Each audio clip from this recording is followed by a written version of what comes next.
Party people in the place to be, live from 58 Dream Street. We're Jamesin' with Games. Happy Saturday, folks.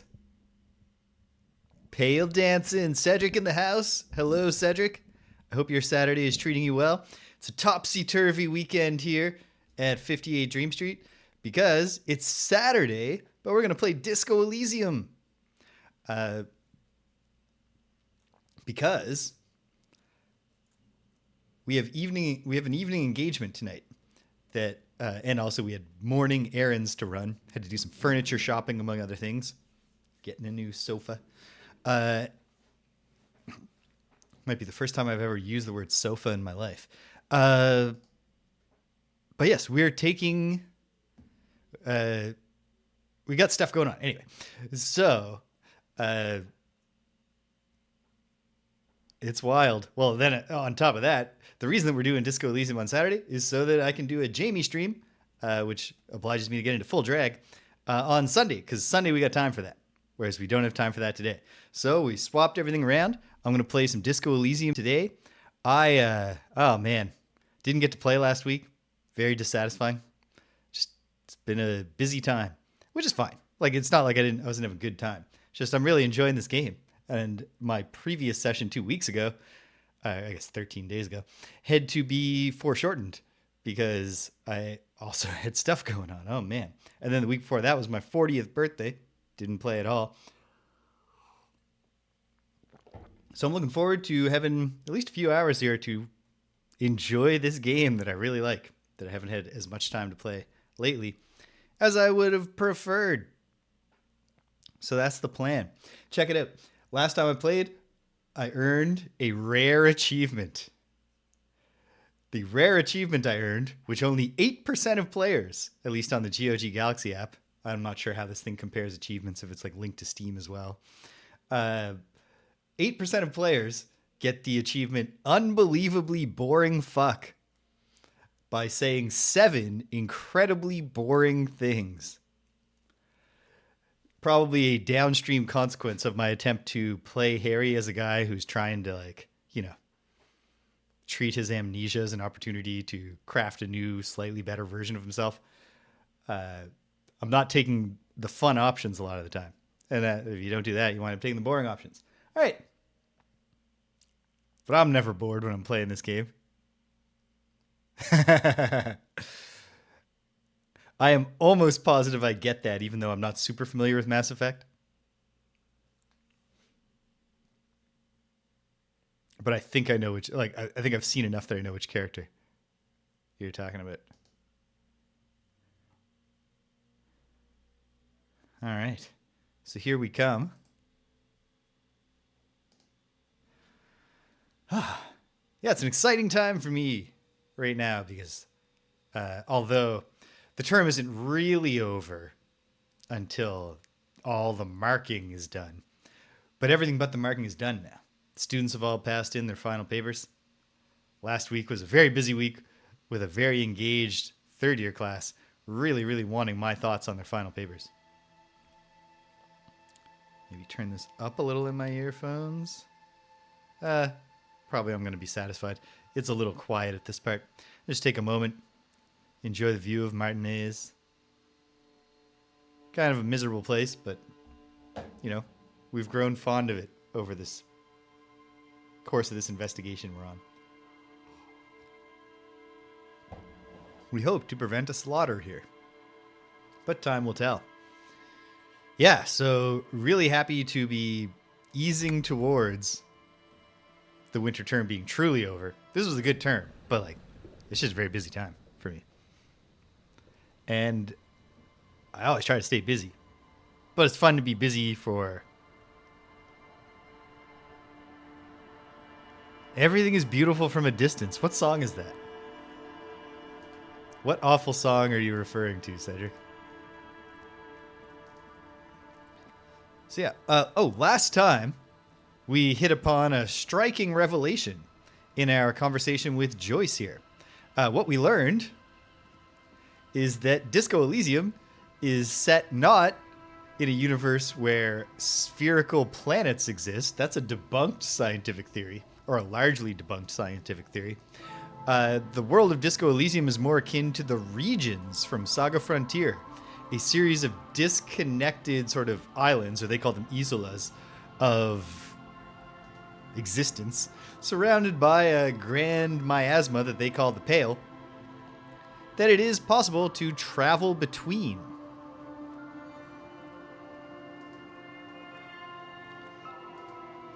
Although we're not going to. It's a fascinating bit of world building for a game that is definitely not going to send us across the Pale to another Isola. I mean, maybe.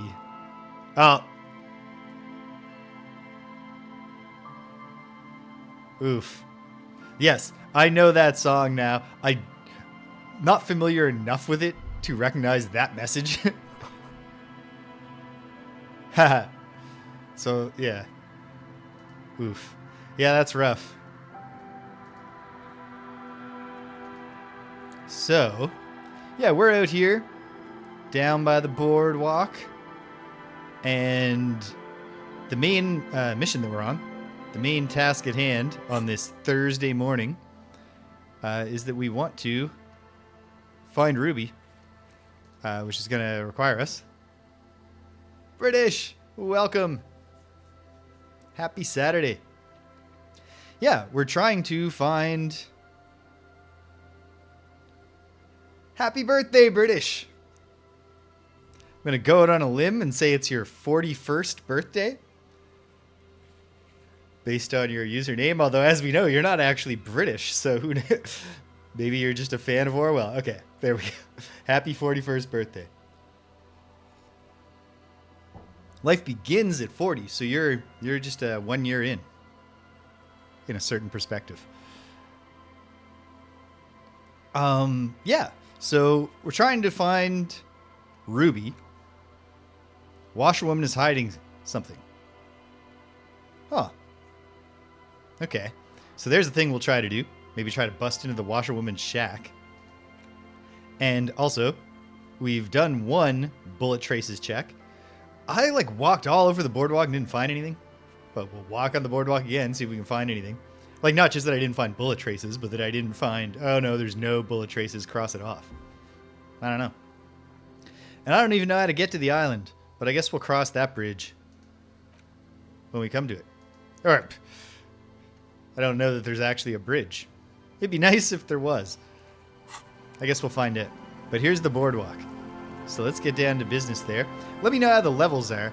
I guess it's probably easier to judge when we get some dialogue going, as opposed to the pretty mild background music. Here we have father and son once again. Maybe we'll talk to them again. A once bright mural towering above you. The signage has peeled off over the years, but you can still make out Feld Electrical R&D. I don't know that I clicked on this before. I might have just stood and spoke to them while we stared at it. A slogan used to intertwine. No, I was definitely here. A long time ago. Now, only a shadow of peeled letters remains. It says, tomorrow is just a whisper away. Tomorrow is just a whisper away. Looks like tomorrow never came. The lieutenant raises the collar of his bomber jacket. Let's turn away sadly. Well, nothing much going on there. Anything new to say? Father and son? Isn't this a fine morning? He nods to you, smiling. Hey, Trent. Jeez. I know this sounds weird, but I'm working on, some memory retention issues. Could you tell me about the Feld building all over again? What's on your mind? You know what? But of course. I don't think I What need any of those dialogue options. You take care. You take care. Oh, we got some little things. Did I search them already? Oh. Whatever they are, they're both locked. Okay. Well, let's keep traipsing around the old boardwalk. Use the tab key to see if there's anything I can click on that I missed. I should just be holding it down.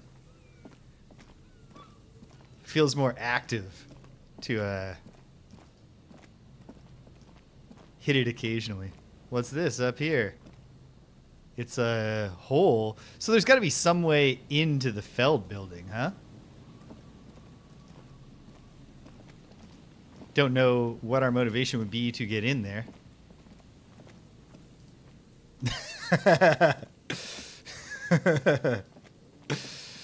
Yep.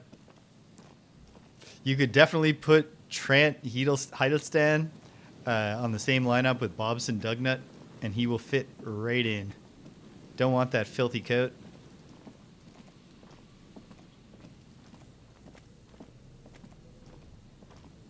Oh, sweet. What I do want is every little bit of money I can scrounge. Right now, we do not have the funds to sleep tonight underneath a roof. Big wine canister. It's open and empty. Good. Thoughts? The smell. It's awful and familiar. Oh, that's awful. It doesn't help. You can still smell it. Keep it in now. Don't overreact. Yeah, Breathe. just gotta breathe. It's just a rotten fish, right? Don't be naive. What is it? What's going on? Don't you recognize it? That hideous pungency. Oh. That faintly cloying sweetness. Oh, this fellow Only death sleeping smells over like here. that. Sleeping. Something cold wakes in the pit of your stomach. Fear. Oh, heads up, Lieutenant. Something's off. The lieutenant has already brought a handkerchief to his nose. I should have known you'd be quick on the draw. Well, careful there. Floorboards look rotted and weak. Well, we better start by checking on this probably dead person. A man lies on the boardwalk. Working class corpse. His limbs bent and neck turned at an unnatural angle. Right next to him is an empty bottle of spirits. In his cramped hand, a chewing gum wrapper. There but for the grace of God. Half of his body has slipped between the cracked boardwalk, starting with the right leg. The fall has left him broken, contorted like a sad puppet. Well, this is a real shame. The smell is not as bad as a 2-week-old corpse, but it's definitely heading there. So it's got that week and a half old corpse smell. Hold on. The lieutenant squats next to the corpse, examines his face. Two bulging eyes stare back at him, void of any signs of life. Lividity is faintly pronounced. Whoever this is has been dead for 2 days. No longer. We need to investigate. Yeah, I guess that's our job. Another dead body. This is your job. Steel yourself. Yep. Calm now. Carefully. Just another day. Just another dead body. Breathe. Yeah, I'm breathing. I'm calm. I'm cool. I'm collected. We've also found another segment of the boardwalk that I never found before, so that's probably a good sign for me maybe finding wherever these bullet traces are. Or lack of bullet traces. He's wearing mud-caked boots, beige trousers, and an old brown leather jacket with a bright blue lining. There are traces of kebab sauce on his chest. Oh dear. The leather jacket suits him well. It must be custom made. Well, let's check his You pockets. find some sunflower seeds and a rain-soaked library card folded into two. His jacket feels sodden and heavy under your Rain hand. soaked. Jeez, things are so rough in Revachol, they're not even laminating the library cards. Good. We should take a look at that library card after this is done. Yes, thank you, Lieutenant. Great idea. The man has fallen through a crack in the boardwalk and hit his head against the metal bench. Coagulated blood covers his black hair. One of his feet is still dangling through the hole. Ah, what a depressingly stupid way to die. You have to be quite inebriated to fall that bad. Well over a liter of pure ethanol. 3 bottles of wine or 1.5 of spirits. That seems like a tough thing to just estimate because we don't know how much tolerance this guy had. Or maybe it was just dark. Yeah, that's another logical point. Well, let's look at this guy's fucked up face. His expression is dull, like the sea behind him. Drops of water shining on his moustache. His eyes, empty and wide, look frightening in their frozen gaze. Height, 170 to 175 centimeters. Curly hair, Stout build, age approximately 50 to 60 years. Or 40 to 50 and he's been living hard. He was confused when he died. Confused and alone, most likely. Overcome with the awful surprise of it all. Collateral is a really good movie. That is definitely true.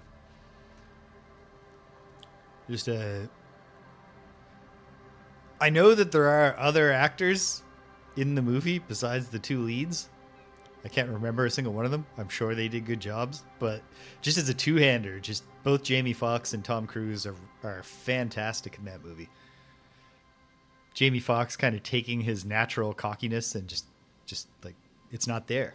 He disappears into this role. Tom Cruise always has his Tom Cruise-ness, I guess, except in Tropic Thunder, but it's usually not, evil or at least amoral.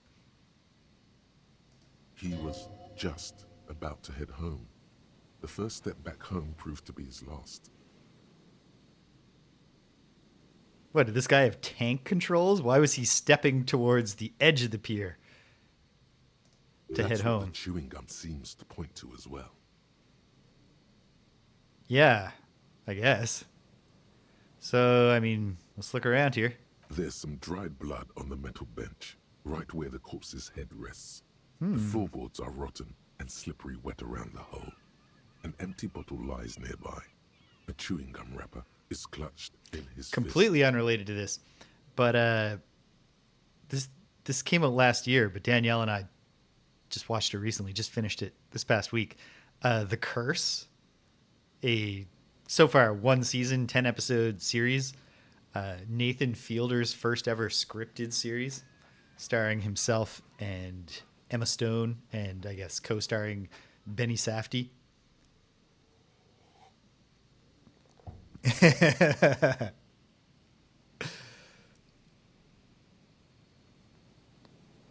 To him, this is all pre-rendered backgrounds. Let's take a look at this man's A head. dried chunk of blood covers the hair at the back of his head. An open wound. It's sticky and cold to your touch. Why am I touching his open wound? This is what killed him. That was a medium check? This is where he came out of himself, drop by drop, when he was unconscious. It took 3, maybe 4 minutes. I don't see any other major wounds, do you? No. Just this one at the back of his head. Seems like the head wound was fatal. It's exactly the shape of the bench. Oui, mon ami. Well, these friggin' They floorboards. screech under your feet ominously. You It's hate hard that to sound. say whether the dead man's weight was the cause of the boardwalk to break. It definitely looks fragile. I don't think we need to pick on this guy about his weight. You see waves churning below. Something cracks beneath your feet. So I'll stay He could calm. have easily disappeared into the sea through that hole, and you would have never found him. Wow, my visual calculus is getting real existential. A .75 liter Tallulah vodka with its cap missing. There's hardly anything left inside. Electrochemistry. It's mid-market spirits with a slight touch of menthol. The man meant to enjoy himself, have a good time. And indeed, perhaps he did. Up to that last 3 or 4 minutes. Tear all around us. He looks at 2 other bottles, forgotten near the coin-operated viewer. I guess I can bust out, we can do some recycling. Let's look at his chewing gum wrapper. Grabowski spearmint chewing gum. Green leaves on the cover. The man's mouth is half agape from the terror of the fall. Let's look into his horrifying mouth. The blackness of death. Ugh. Stench. You think you see white chewing gum too. Well, Grabowski, spearmint chewing gum, not doing much for this guy's breath. He ate the whole pack, right? It's to cover the smell of alcohol before going home. The worst thing is, that he seems like he was about to go home, right? And he had a home to go to. I've seen it before. Almost the same scenario. Even the chewing gum. It's always the same. Well, maybe there's cause for a public works project to shore up our boardwalk. In a ditch off a road below the 881, he thinks. A young father. Then he shakes his head to make the memory stop.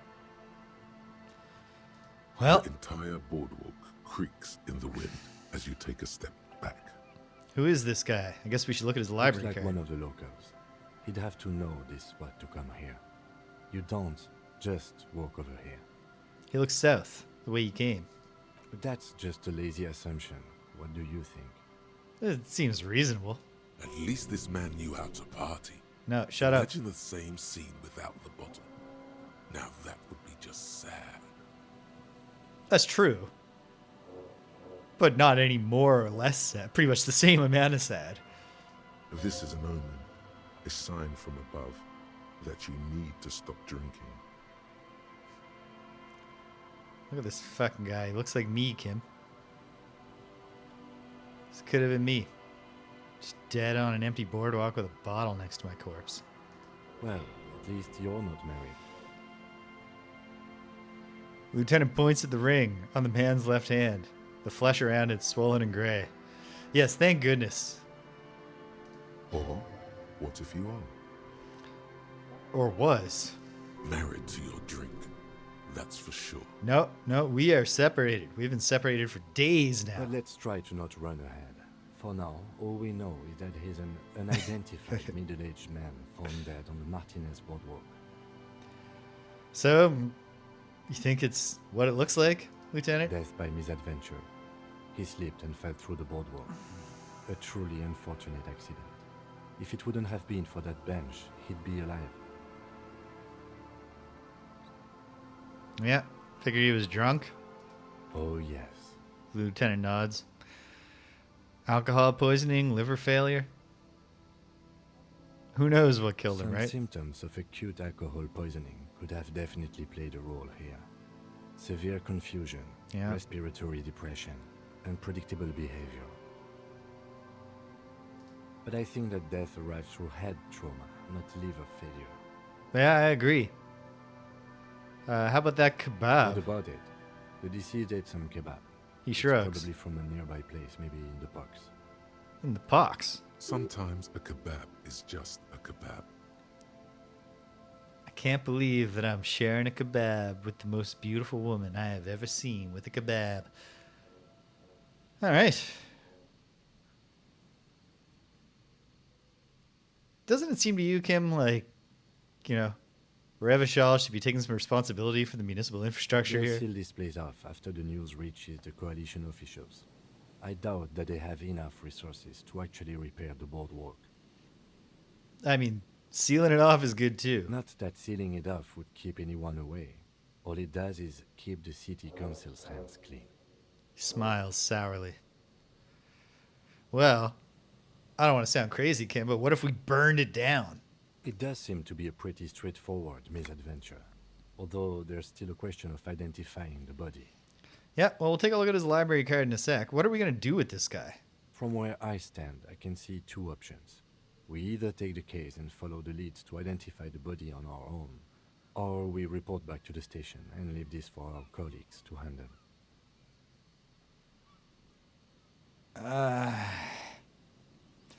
Jeez. I'm a friggin' detective at heart. I can't stop, won't stop. We found him, Kim. We gotta finish this. All right. We should first examine the library card you found. Agreed. Then we can call the station from my kinema. Let them know we are taking the case. Righto. And I gotta remember where we're at with the helping the ravers. Promise Soona to help with the project. Yes. Oh, okay. Help Soona with the project. Get the ice cream maker open. Oh, right. I'm just waiting for a thing to melt. Or I can ask Soona for help. Well, we'll stop by and ask her. For now, let's take a look at this library card. Gotta mail the forged The library signatures. card is folded into two and still Need to find a slightly post wet box. Lots the of stuff to touch. do. The front side reads, Central Jamrock Public Library Card, issued to Billy Mejean, expires July 53. Well, there we go. Billy is a unisex name. Could be the deceased or his family member. Let's unfold it. Look inside. Whoever owns this card is an avid reader. You find a list of books written in blue pencil. Radio thriller. Stand a little less between me and the sun. The last one in the list is The Glinton Curve by M. Theobald. A library stamp indicates that the book has been returned. Most of these titles seem to be in the sci-fi genre. Some thrillers too. Ah, but are there any sci-fi thrillers? If lost, please return the card to the library. Dial 005 02 55211 or visit us at Morrell Street, 78, Jamrock. Business hours, 900 to 1800. Good. We should give them a call from my kinema. See if we can learn anything about Billy Méjean. We'll see. We'll see, Kim. All right. Well, I found us some more work, buddy. You'll never be bored when I'm around. Is there any evidence in the waste paper basket? Or even better, money. There's some tear, an empty cigarette package, and a crumpled kebab wrapper in the trash bin. Well, look at the 2 tear. empty bottles of Tallulah vodka and a can of black potent porter is all you find. No, there's more in there. Livis strawberry liquor, plus some Pilsner bottles too. Better not pick them up. They seem unhygienic. Well, what if we just took the whole trash bin with us? A tragedy. Lieutenant looks in the can, eyes watering from the smell. Yeah, things weren't going great for Billy here. He shakes If his indeed head his name is genuine sadness. Billy. Whoever tossed it here was a heavy smoker. The brand name reads Red Astra. Red Astra. Well, geez. Take it easy on the smokes, man. Those things will kill you. You see traces of mayonnaise and ketchup on it, as well as a tomato wedge. The wrapper reads Shish Kebab Revachol.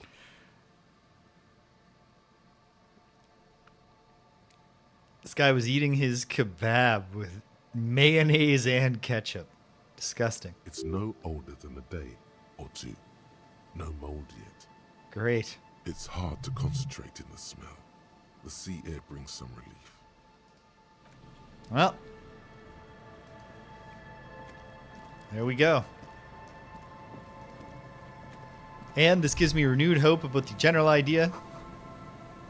Something smells like moonshine. Do you smell moonshine, Kim?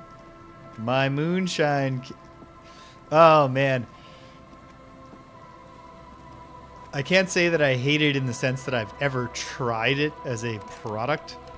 But I hate just seeing the Heinz mayo chup in the condiments aisle. Revolting.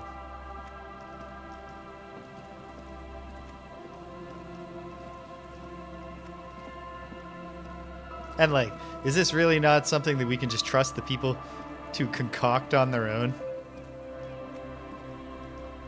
What's this?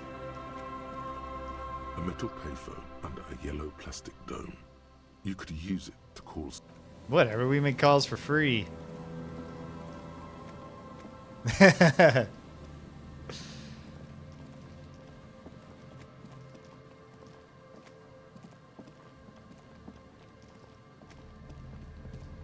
Well, here's the church.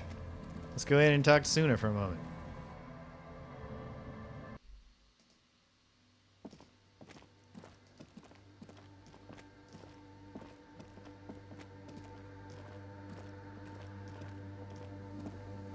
Yes, what is it?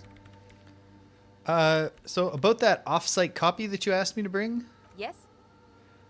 I found the ice cream maker, but it's frozen solid. Maybe it's thawed by now, but I was wondering if maybe you know a trick, like 2 quick taps on the corner. This is getting ridiculous.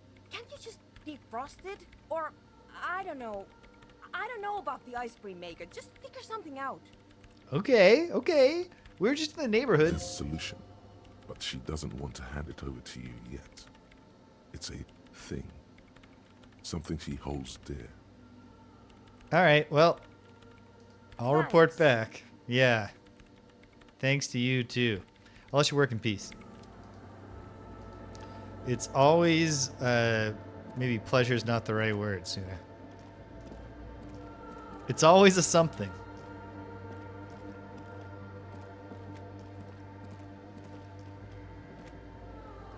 In my private gaming time, I've been playing Saga Frontier 2, which brings me very close to having played all of the mainline Saga games. I still haven't played the original Romancing Saga or its Minstrel Song PlayStation remake. And I haven't played Unlimited Saga, and I haven't played the newest one, Emerald whatever. But other than that, I now am playing, Saga Frontier 2, which is one of the missing ones for me. It's cool. It's a lot more narrative driven than your typical Saga game. Okay, hold on. Let's look at my map for a minute. Not that I think the map is going to be that helpful in this regard, but that has jumped onto my list as something that I want to check out. It sounds really neat. So perhaps now in the expanding of my free time, maybe I can get that in there. Sounds like something I would like to stream. There is more boardwalk somewhere around here, right? Well, we might as well walk. You don't lose much time when you're just strolling. I think we've already checked this out, and it's just there.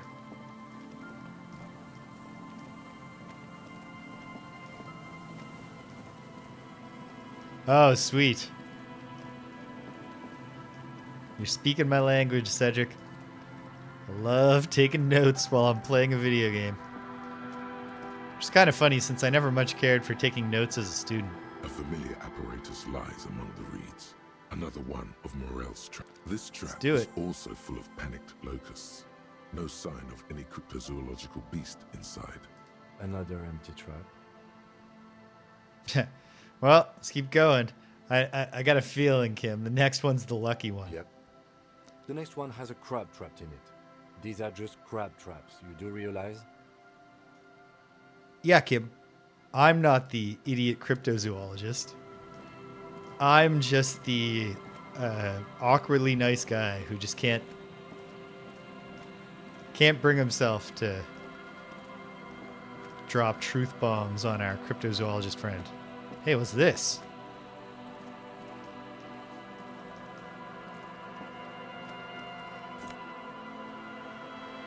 A scented scarf. I don't love the scented scarf being -2 to physical instrument.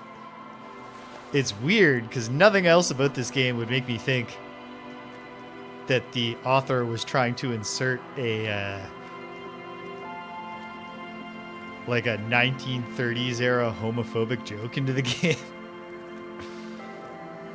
But it reminds me of the sourest note in The Maltese Falcon, the Humphrey Bogart classic, which is when he's dealing with the Peter Lorre character, and he picks up his handkerchief and sniffs it.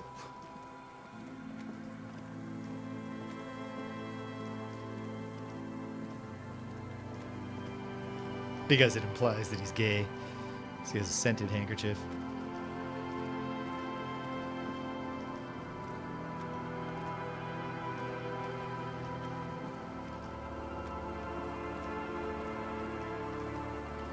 Okay. I was sure there was more boardwalk somewhere. But who knows?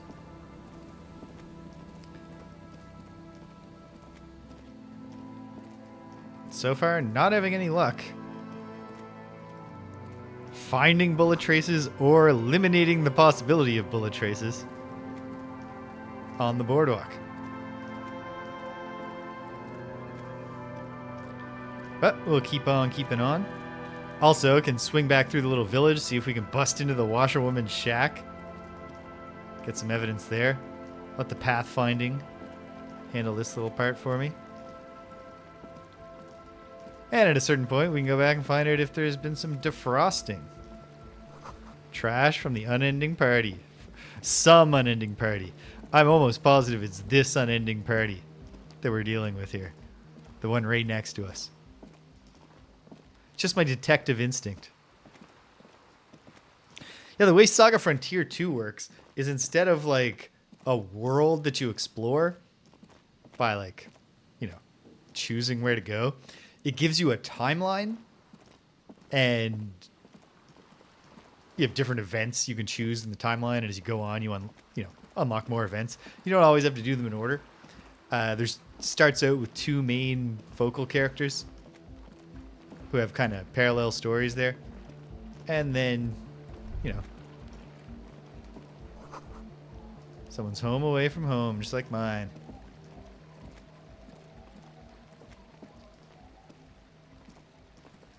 Yeah, it does some cool things with the chronology, and it has, like most Saga games. What's this? What's going on here?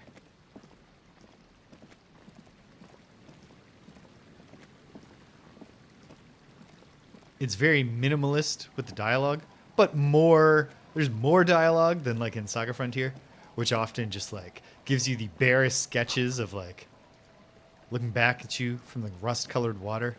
It's you. It's a rust-colored version of me.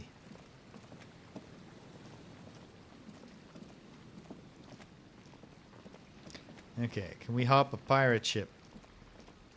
Doesn't look like it. Okay. Well, no luck boardwalk-wise.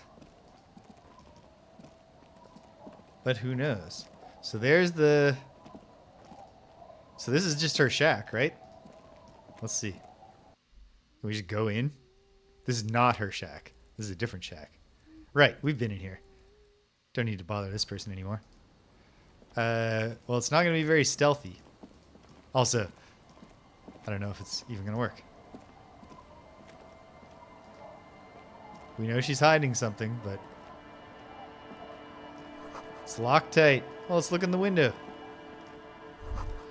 Can't see into the house from this angle. Inside, you hear the cozy sound of some kind of heater sputtering. Well, it's locked. I don't know. Can we get something out of the old washerwoman? The old woman still hums her unknown song. She opens her eyes to acknowledge your presence. Give her a nod. Hello, I must be going, ma'am. And then this is just right back where we started.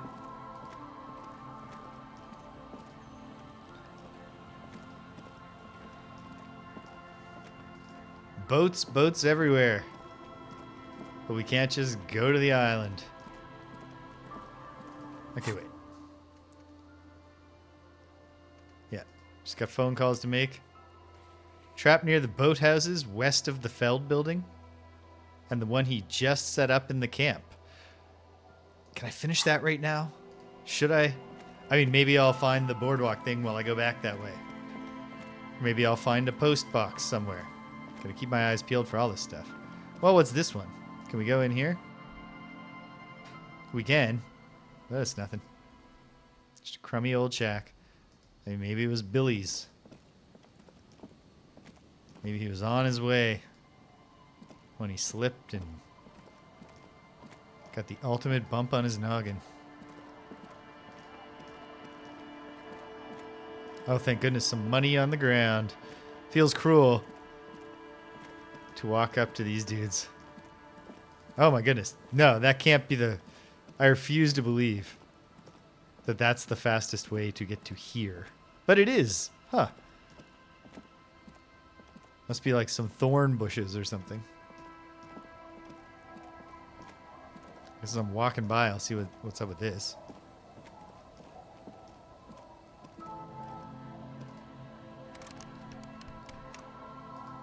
There's nothing.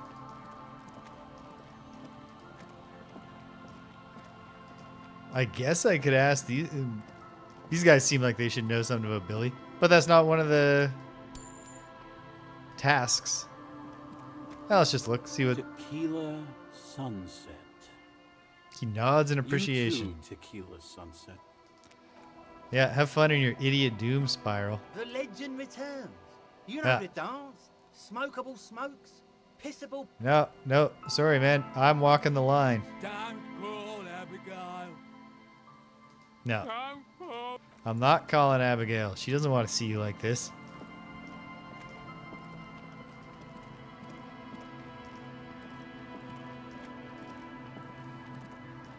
Hey kids, you got any idea how I could break into the washer lady's house? The scruffy-haired little boy kicks a stone while the other watches him do it. So the two of you must be Lillian's twins. This one doesn't say anything, kicking the concrete with his worn-out sneaker. Lily's our mum. Explains the other one, tongue still lolling out of his mouth. Yeah, that's what I just The said. stone kicker laughs suddenly. His head is too large for his shoulders. You'll grow into The it. other one laughs as well. Maybe there's some kind of reason why they're laughing. An interesting reason, somehow tied to the case. I doubt it. But I like kids. What are you guys laughing about? The boy stops laughing and looks at his toes. Oh, okay. So now he's shy. Now he's not talking. Just wobbling around like he's afraid of something. Okay, listen. You're not the part of my brain that I want poking in when I'm talking to some children. You will never get an answer. That's how it is with these little idiots. Bye, kids. You take care.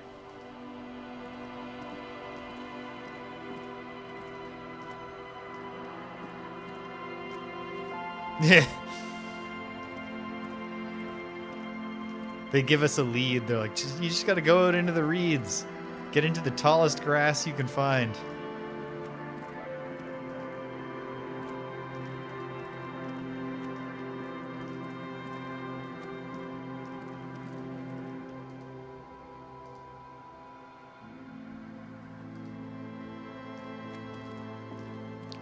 Well, here's some boardwalk that we can access somehow. Oh, in fact, because we're like... Oh, no, never mind. There. Let the pathfinding do the work for me. Water runs from the west. Source is upstream. Broken pipe? Can't turn off that detective part of his brain, our Harry. Yeah, we're just retracing our steps for all intents. Oh, no! Maybe not. Perhaps there is something else to look at. But also, there's the Feld building. This is west. So this is where one of the traps is. There we go. This is the trap, Morrell. Nothing but locusts in this trap as well. Empty as all of them. One more of these and we're done. His face is red from the cold sea air. He crouches to catch his breath. I don't think I'm going to do any joking anymore. I want to make sure we're clear. Kim, can I just stress here that I'm just being a nice guy and I did not think we were going to find anything? Of course. Noted. Thank you. He looks at you incredulously as he placed the trap back in the reeds. Kim, come on. You of all people should understand the idea of humoring some jackass.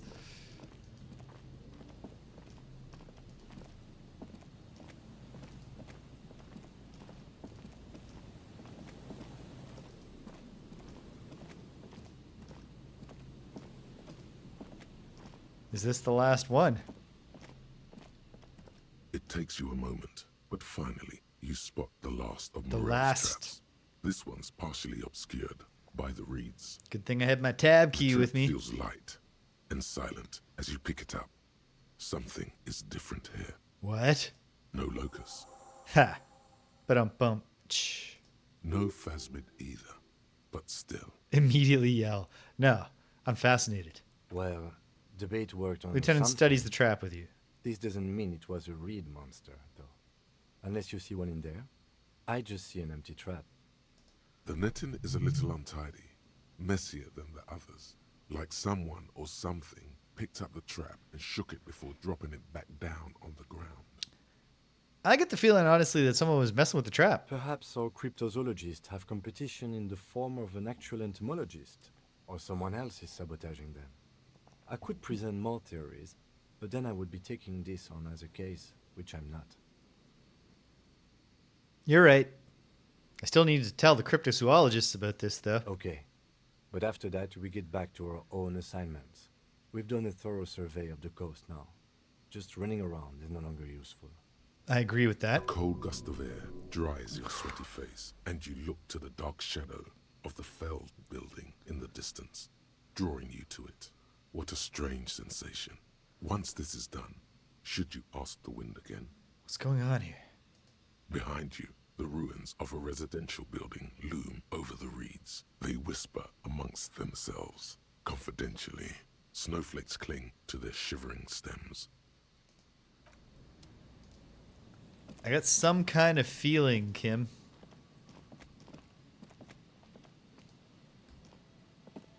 Don't know what it means, but perhaps it has something to do with this orange outlined shitty wall. This is the wall full of bullets, right? Where they executed all those people? A row of ghostly shades facing the crumbling wall, with another 7 shades standing 10 meters from them. A cold sea wind. Okay, well that's nothing.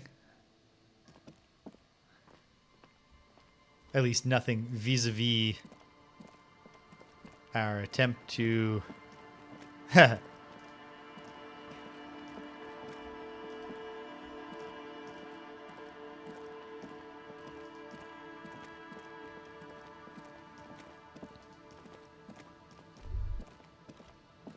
There's no way the perp is in here, officer.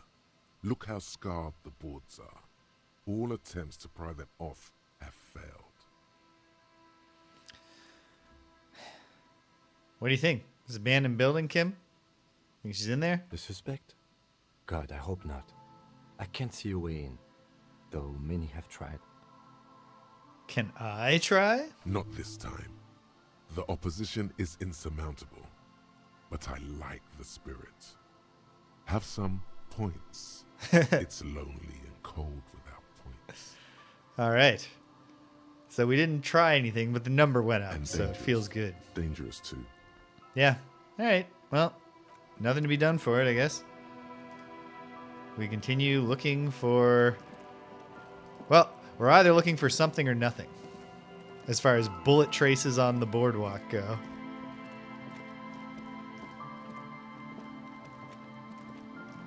And maybe there's something new about the Feld building, or we'll get a new conversation option with our father and son duo there, based on that random shivers thing.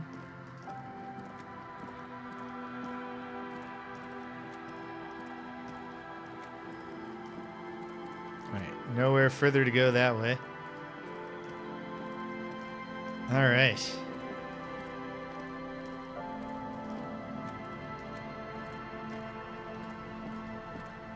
Well, I'll swing by the Feld building. I'll do one last attempt to walk around the boardwalk and find something. And then maybe it's time to walk back to town and see if the icebox is defrosted for our distraction from the case. And whatever. Who knows? Anything new about the mural? The ad?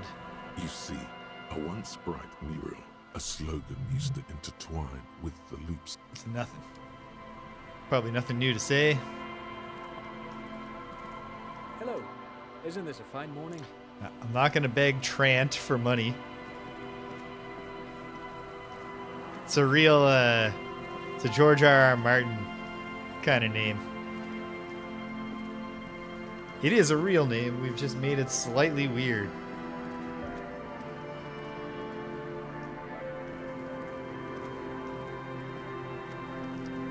Take something familiar. Swap a letter. Okay. There's... Yeah. Not seeing anywhere to go here. Anything to find. Don't have the slightest clue how we're supposed to get to an island from here. Don't see any boats to steal or to rent. But that'd be a fun couple thing for me and Kim to do. Like, you know, friendly couple. We get a pedal boat. Go out on the water for a bit.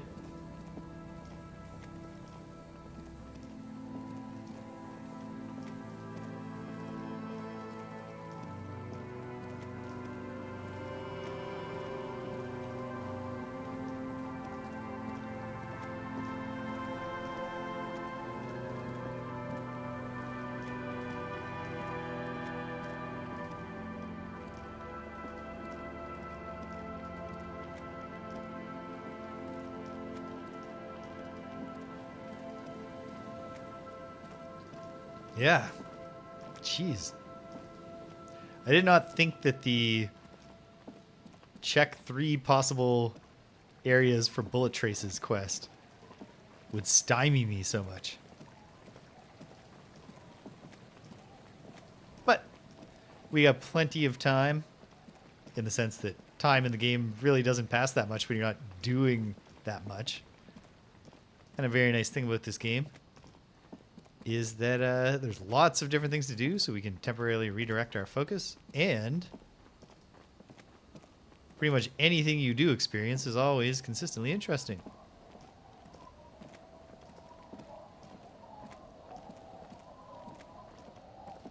Allez-vous, wow.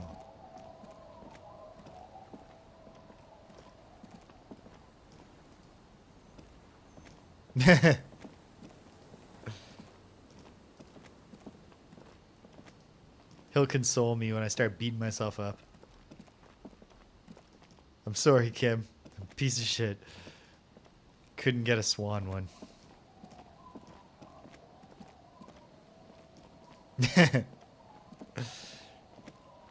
He just really, really wishes that we had the swan one and not just the generic model.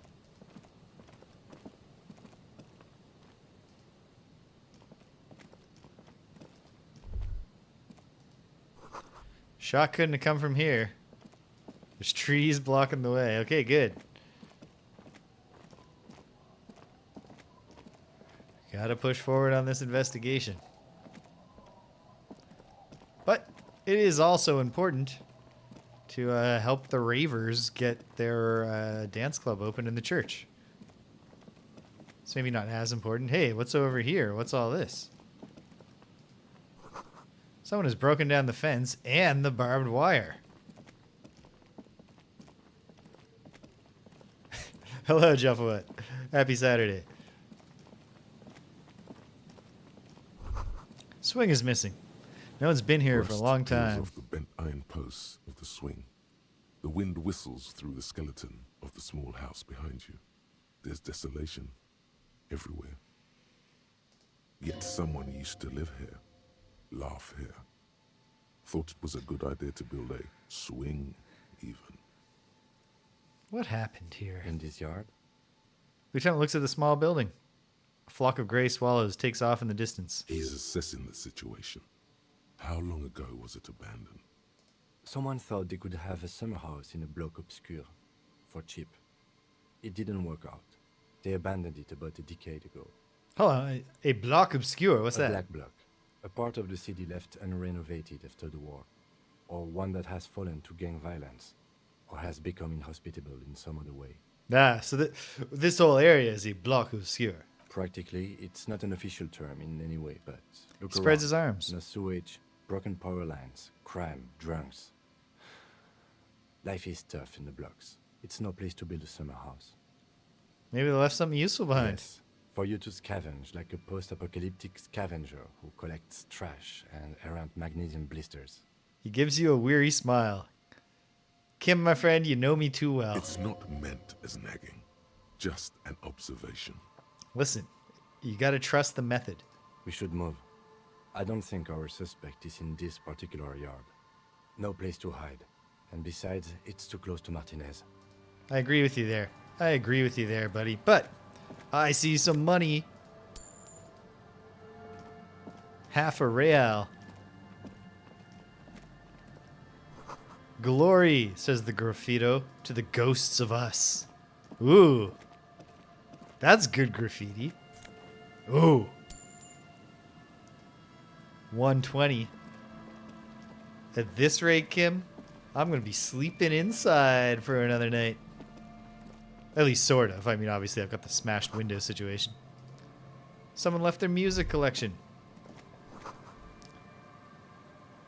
Hey. You hear those real quiet birds, Kim? Hey, what's this? Is there money in it?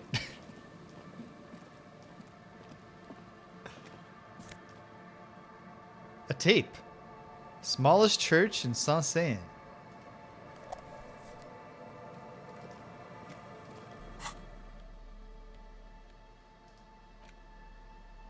Tape you found from the shack on the coast. We need a boombox. Do we still have the boombox, or do we take it back? I believe we took it back. The porter reel is just what you needed. The reel's Oh, no. attached to the apparatus with We a do have it. satisfying click. The tape is routed behind the magnetic reader. Could this be the sad song that I need? You press the large button marked Commencer, and the tape starts spinning. There's a small delay before the song starts playing. I don't need to give myself tinnitus here. I'm going to keep this at the harmless distance.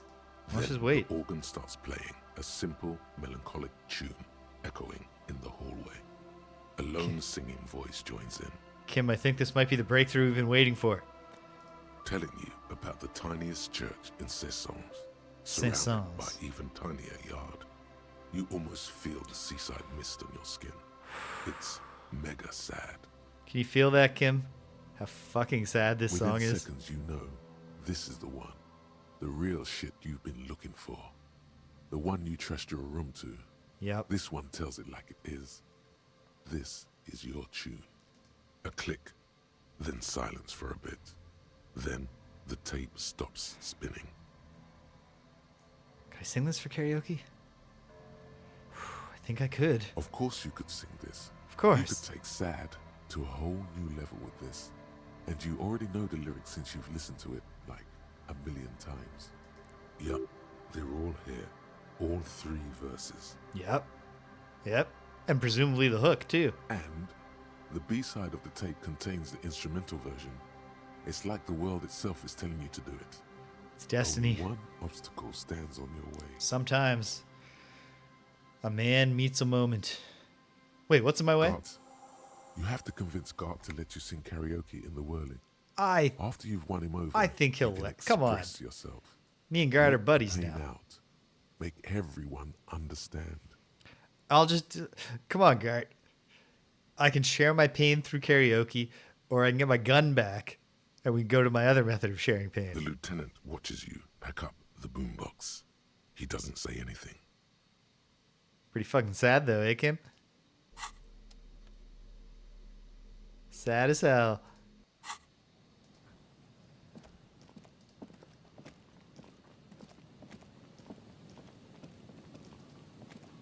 Probably nothing over here. No. Okay.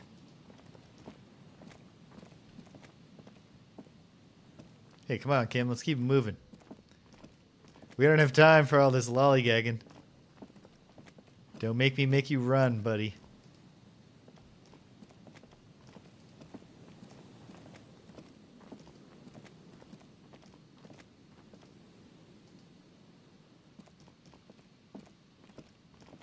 What's over here? Hey, hey. You know I love my magnesium, Lieutenant.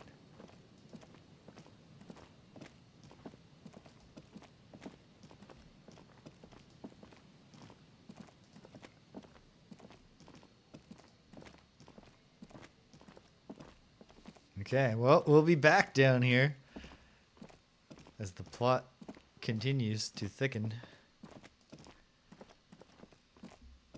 Hopefully actually make some progress, but we'll see. Up to 13 real. Might not even have to pawn anything if I can keep scrounging at my current rates. Alright. Is there a mailbox? Where am I supposed to do this mailing from? Oh yeah, there's our shithead friends. Just don't do anything funny. Inside, We got a you couple see more set calls of to steering make. levers, a radio microphone, a pull-out toolbox, and the soft glow of the fuel preheater gauge. Well, here we go. This is Precinct 57. How may I assist you? I need to report dead body on the Martinez sidewalk. One moment. You can hear her shuffling through some papers. Can you please describe the body? Age, sex, cause of death? Unidentified, maybe it's Billy. Middle-aged man. $170, $175 height-wise. Dark hair, medium build. Looks just like death by misadventure. Slipped. Fell through the boardwalk. Smacked his head on the bench. We suspect he might have been inebriated when he fell. There were bottles all around him, and traces of vomit on his shirt. And he died by falling down. So, like, plenty of Signs clues. violence? No, it really seems like it was an accident. No field autopsy necessary. You can hear her quickly typing in the background. What about his belongings? Did you examine his clothes? Yeah, he had, boots, trousers, old leather jacket with a bright blue lining, which I did not steal off of him. I found a library card in his pockets. Any information on the library card? It's from the Central Jamrock Public Library. Belongs to someone named Billy Majan. Good. You have a lead. That's what we call him in the business. Do you and Kitsuragi want to take the case, or should I assign it to someone else? Oh, we're taking it, Alice. You know me. I have assigned the case to Lieutenant Kitsuragi.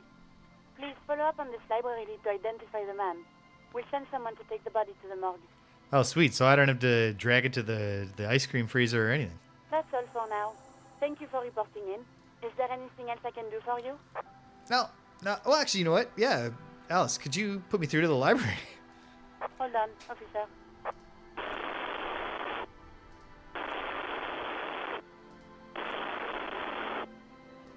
I've got Central Jamrock Public Library on the line, and I've already introduced you to your librarian.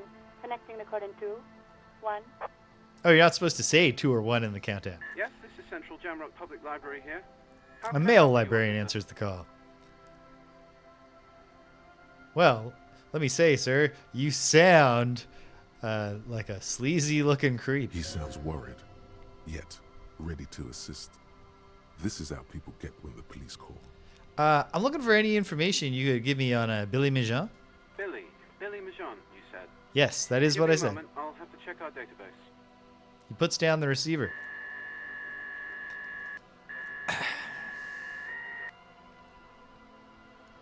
So, hey, Piss Efsler, how you doing? Yes, hello, are you still there? You can hear him found fiddle Billy with the Majan's home printout. address. Is that alright? No phone number, unfortunately. I mean, if we have his address, I guess that's good. They're too poor to have a phone line. Home address will do. Here we go, sir. Rue de Saint-Ghislain, 33B, apartment number 20. It's in Martinez, I believe. Cape Side Apartments, it says. That's all. Okay, well, that's something. That's where the smoker on the balcony lives, isn't it? Shit, it is. You have any other information on this Billy Majan? It says here that they returned their last book just a few days ago, but I wasn't at work that day. Do you know who was? Marie? He covers the phone with his hand, yells in the room behind him. Remember a reader named Billy Majan? They returned a Tybalt book the other day. You hear someone answer from afar. Probably Marie. Logic check. Yes, it was my colleague Marie. She said that it was Speaking to the phone again. Who returned the book. He also asked for this new sci-fi release, Lowe's Radio City 87, but we don't have it yet.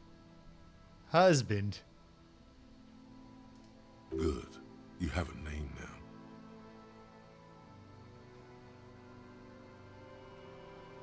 Well, no, this doesn't follow. Actually, I don't know what is gay marriage legal in Revishaw.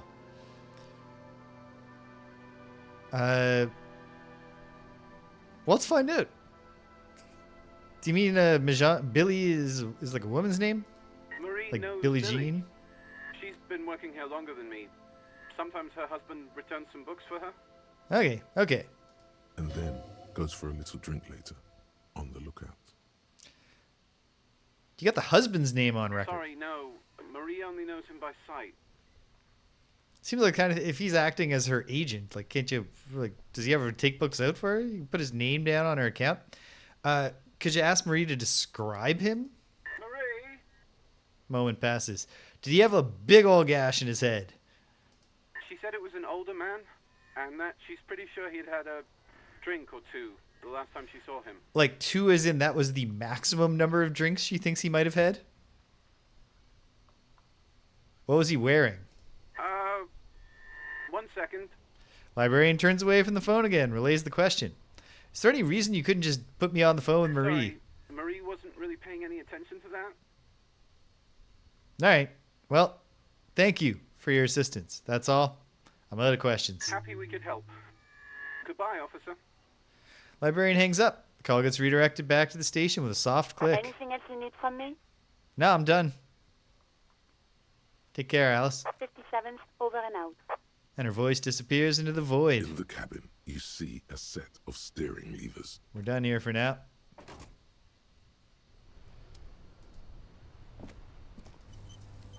Swing by the apartments.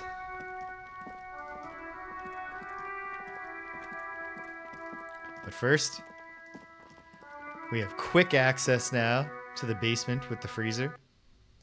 Handy. Here's our ice cream maker. Has it defrosted? This orange machine is dead still. It has a hand-cranked ice cream churner and an electric freezer. The ice around it slowly melting.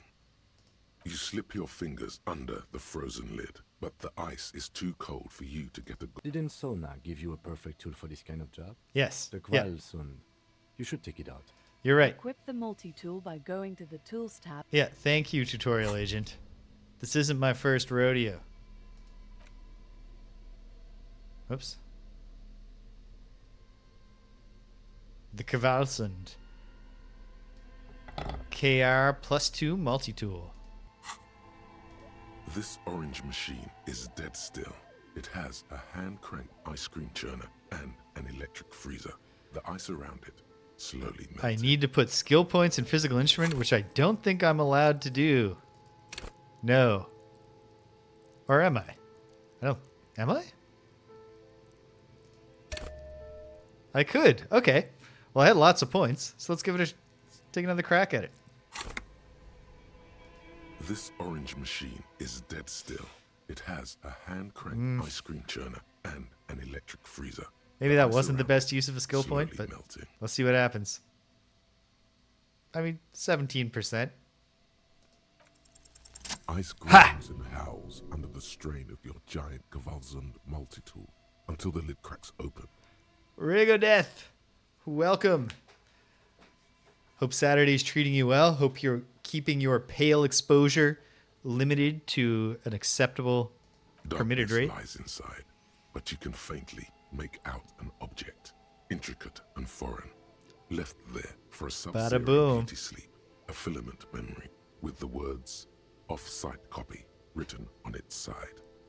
Disappointment washes over you as you stare into the almost empty ice cream maker.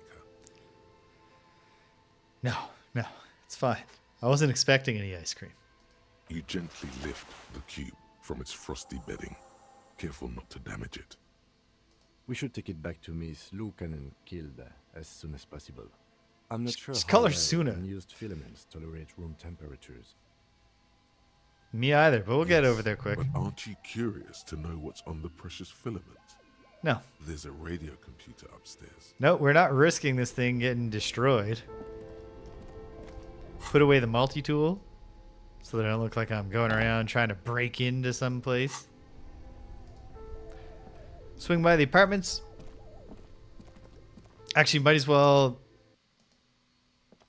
I don't know. Has the cryptozoologist returned to the Whirling to be with his wife?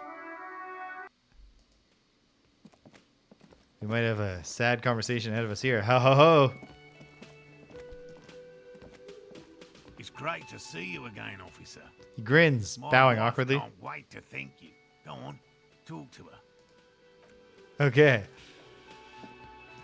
Oh, sweetie, I don't even know how to thank you for finding my husband and helping him out. I hope we haven't been too much trouble for She's you. beaming. Hey.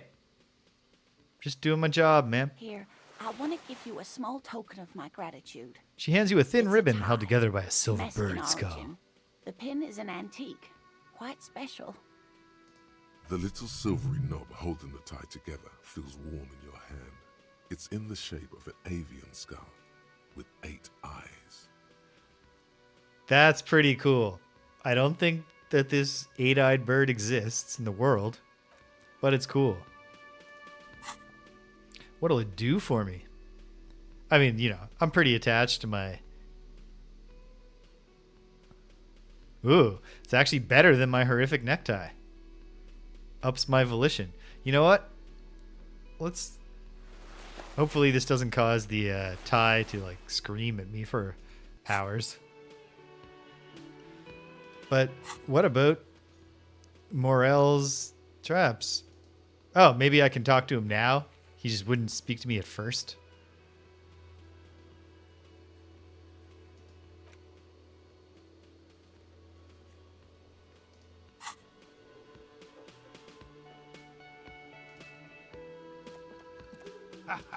Nothing like the gratitude of a good woman.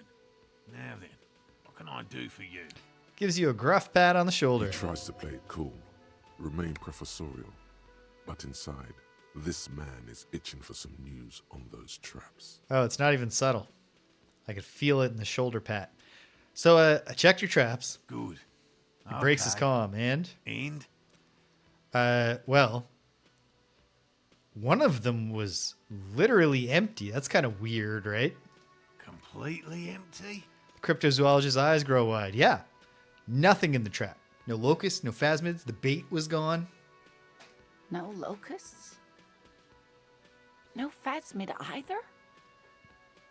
That's not ideal, but... Rubs his chin. It just means the Insulindian phasmid is even more clever than we thought. What else could it mean?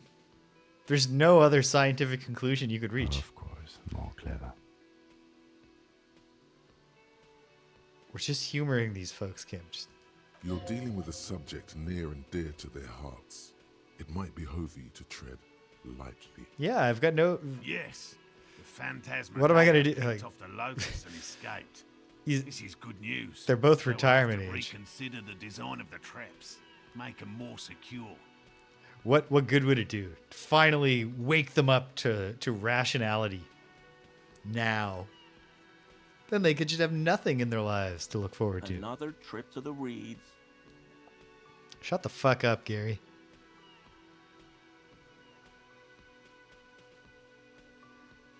I'll be gentle, though. Are you sure, though, that you've exhausted all alternative explanations here? Of course we have. His face flushes with indignation. Morrell, he may have a point. We have an obligation to rule out other hypotheses. You're right, dear. His face Fair relaxes. point. But what other explanation could there be? Yeah. Yeah, you know what? Like, kind of wild that Kim knows all about the Pale and the Isolas. But then he's like, no, there's no bug that looks like a reed. Be realistic. Pardon me.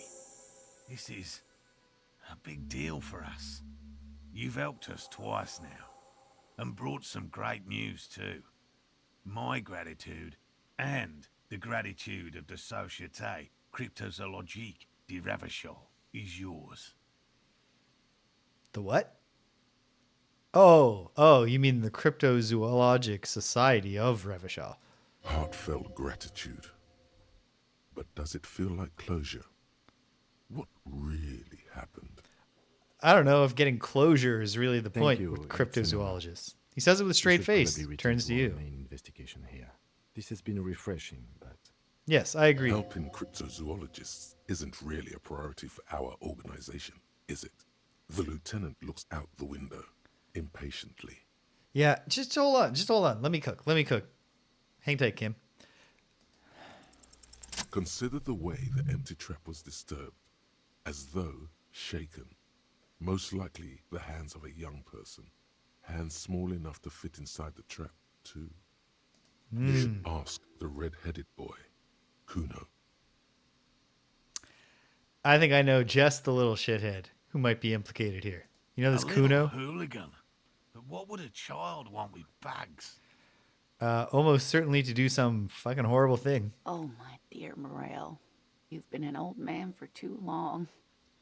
Kids love to torment insects almost as much as they love to torment old folks. Well, listen, I got a rapport. I'm something of a Cuno whisperer. So I'm going to brace myself to be called the F slur like 50 times, and I'm going to talk to him for you. Delinquents. My favorite. Doesn't sound like it's really his favorite, though. Oh, you've been such a dear to us. Please, let us know whatever you turn up. I have a feeling we're getting so close. The Société Cuno-Zoologique de Revachol. Well, I see you've got all the help you need. I'll Man see you turns to tonight his at my companions. place. Let's play suzerainty, but no more field trips for me. Shut the fuck up, Gary. This is a slippery one. He may respect the law, but mostly wants to pass under the radar. You won't get a chance to talk after you walk out of here. He hasn't been particularly forthcoming before. He may well still be hiding something. After he's left, it's too late. Really, Gary? The woman's voice a little shaky suddenly. We're getting somewhere here. I'd love to play suzerainty, but... Lena, I'm sorry, but you're not getting anywhere. It was some kids. I know the little mutants around here. Leave anything Hey, out hold in the on. open and they'll steal Cuno it, has many, even if many it's bugs. developmental issues, but he is not a mutant. Morrell, it's been fun, really. But I need a bath. Yeah, no and I kidding. have deliveries to handle. When this tea is done, I gotta run. No need to apologise, Geary. You'd be more than helpful. We'll have to take a rain check on Helpful. that game of suzerainty today, though. We're gonna follow this through. He keeps the language unemotional, but it's in there. Disappointment. The first man to break formation is always a blow to leadership. This is bigger than he lets on. Well, so it goes. Is this Gary? Always a pleasure to see an officer of the law. Kind of. You can see his clothing in the match, but the hair does not. Yeah, sure I mean, thing, Gary. Officers. Yeah. Good point, Gary. Is this your mug? My mug? Why would you think that? Because it's a racist fucking mug and you seem like a piece of shit, Gary. His eyes widen at the sight of the mug. He's seen it before, all right. Well, I can see that you recognize it in your eyes, Gary. I may have had a similar looking mug in the past. That's all.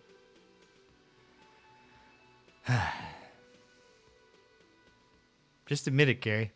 You put this in the trash container behind the whirling. Maybe. Okay. Yes, I did. I know I shouldn't have, and I am very sorry, officer. He pauses. You're not going to find me, are you? Now, Gary, I just want to talk to you. Whew. He's visibly Thank you. relieved. You won't regret this. And audibly. I won't use That another whoo. man's property to dump my garbage ever again. Oh, man, I wish someone would run up and punch you in the side of the I head, don't know Gary. what got into me, really. Work has been stressful lately. Damn Koiko's price dumping us out of competition. What did you do, Gary? Nothing. Nothing. Just answering some questions. Helping out the law. Here we go. Start pumping that sweet info.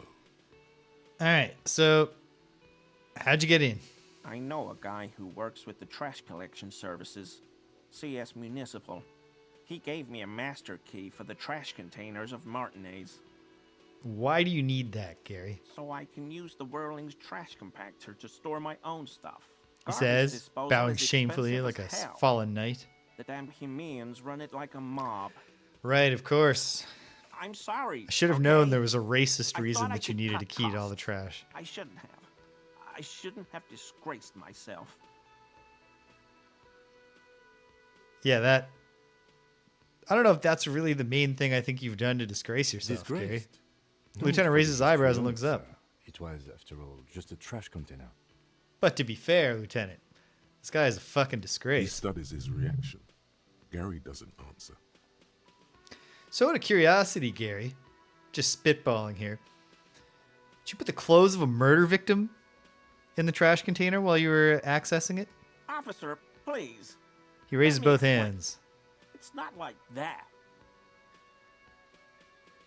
No, do. Go for it. Explain. I was only cleaning up. I live right across the yard from where he was hanged, and I saw him stripped naked. All the clothes lying around in the yard, smelling. People are animals, you know? Yeah. And then, what happened? Then I came out to clean up the rags because no one else would. I put them into the whirling's trash, along with a broken mug, admittedly. He changes his mind mid-sentence. Okay. I was coming to throw the mug away, and, well, I threw the mug there and the clothes too. So you're just doing your civic duty, huh? Right. It was just civic duty. Great minds, Lieutenant. Exactly. That's exactly what it was. And you, duty. right? And you wouldn't know anything about the victims. He's missing some armor. Steal any of that? Armor? No. He changed his mind. I mean, yes, of course. I know he was wearing armor, but I don't know anything about it.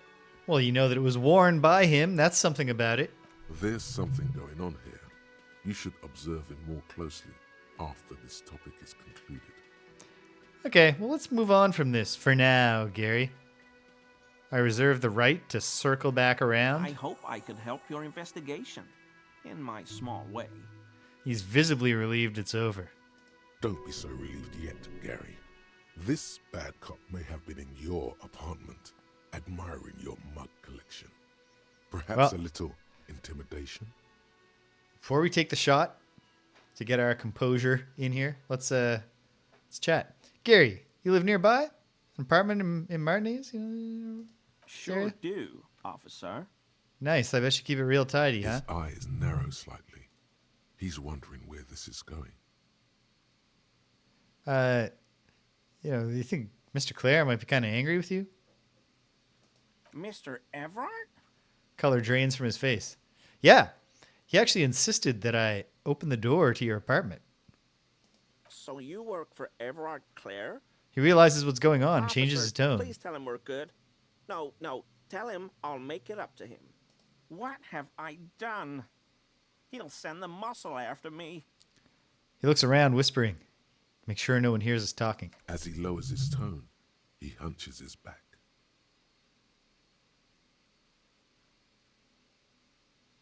Dun, dun, dun, dun, dun.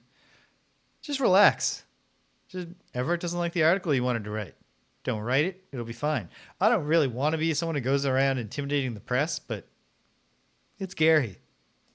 The article about the business... I can make an exception to my principles. How does he know... No way in hell I'm writing it now.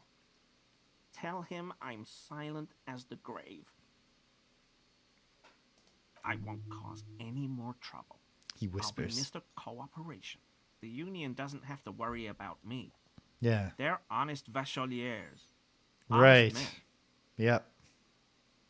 This scared him proper. He's positively melting from fear.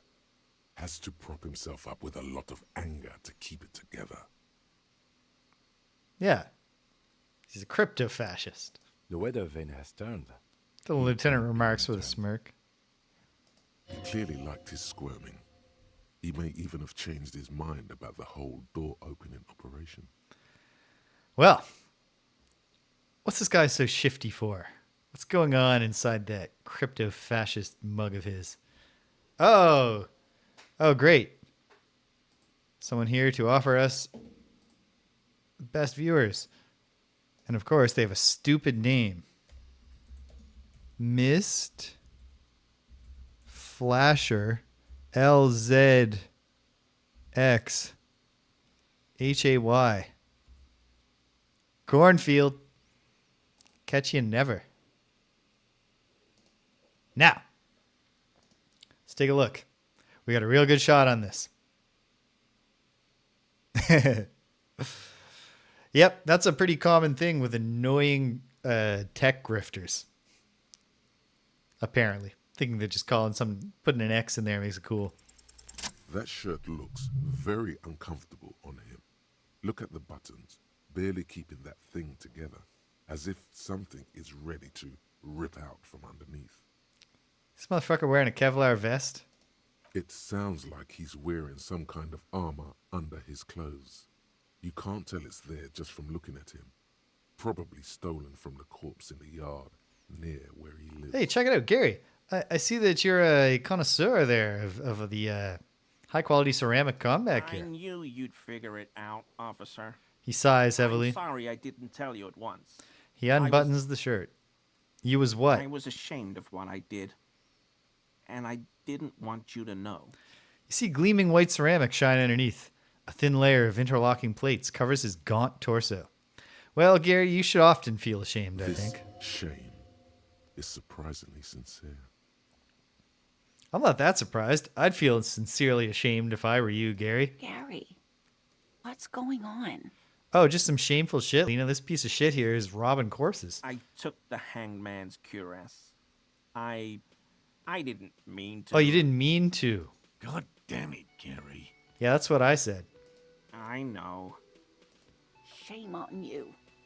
Give the cuirass to the officer at once. Woman looks at you, her eyes soft and pleading. Gary didn't mean to interfere with your investigation, officers. He's just thick-headed and poor as dirt. But he's always helped us, given us a place to stay. And he's followed Morrell into God knows what jungles. Shame you never found any quicksand for him. He's a loyal friend. So, give us the armor, Gary. He sighs again, hangs his head, and unbuttons his shirt fully. A cuirass that matches the dead man's boots comes into view. Soon it is in your hands, smelling of his sweat.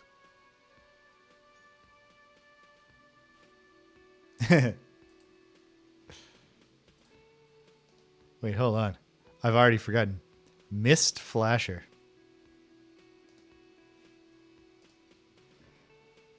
Anyway, so why'd you really put the clothes in the trash, Gary? Can we get to the truth? Everyone was picking those pieces off him, and I was watching them do it. And they scattered his clothes all over the yard. Everything was smelling. Looks at his feet. So I went there to take out the trash and started cleaning up. All those rags on the ground, him swinging up there, and I had a lapse of honor. I thought, he's a foreigner. They all say he wasn't from here. Only the cuirass was left, so I stripped it off him. It was early in the morning. No one saw me. I took it with me. It was a mistake. Had I known it'd give you guys trouble, I wouldn't have... His lip starts quivering. It's okay. Lieutenant jots something down his notebook. Tiny tap now.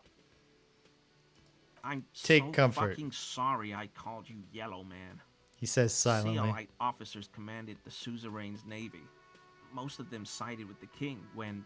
Shakes his head. It's difficult to say what the lieutenant thinks of this historic apology. His face does not belie emotions. Yeah, I don't know if that's the specific reason you should be sorry about your racist shit, Gary. Why did you lie to me, Gary? Because I was weak. Stares at nothing in I should have particular. told you the moment I saw you. But He's a scaredy cat. the woman looks at Gary, her eyes motherly. All right. Well, I'm going to shoot my shot, Gary. Do you know who killed the hanged I man? always thought it was the Union, but I sure as hell won't go around saying that anymore. You have my word. I don't know, and I won't be running my mouth on this subject anymore. That's great. We done here, Gary? Yes, absolutely. I will never do anything like this again. I won't mess with Mr. Clare either. You have my word. Yeah, I don't really give a shit about that, Gary. But thanks for your cooperation.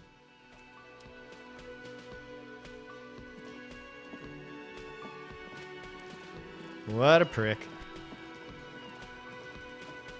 Okay. We'll go talk to Cuno. We'll whip around and check the apartment. Then we can start trudging back to Soona and take another shot at trying to find Ruby.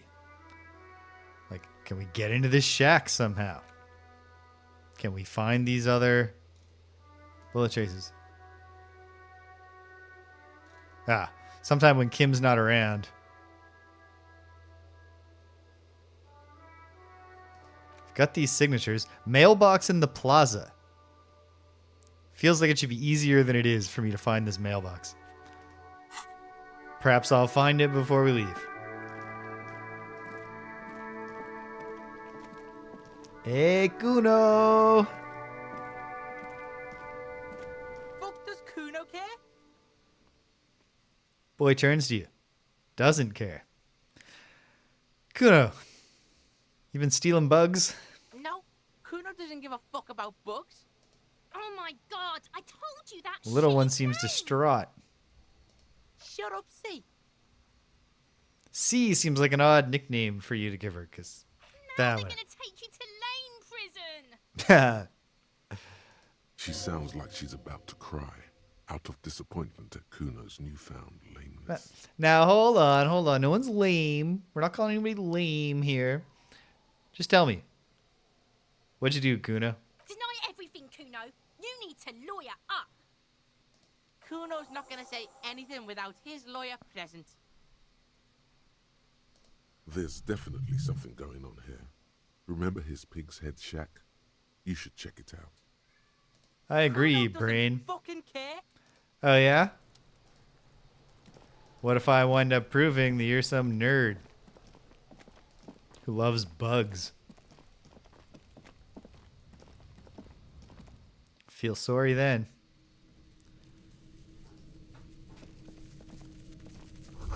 It's crawling with locusts in All here. around you, the hisses and chirps of locusts fill the musky air. The earthen floor of the shack has been shaped into mounds of mud, dotted with little holes for windows. What the fuck? Well, detective, it appears you've solved the case. Lieutenant looks around, writes something in his notebook, and turns to you. Of the Locusts.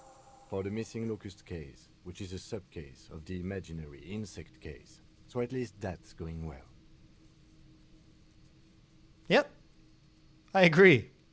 And listen, maybe this is all like gearing us up to really make a lead on the actual case. Yes.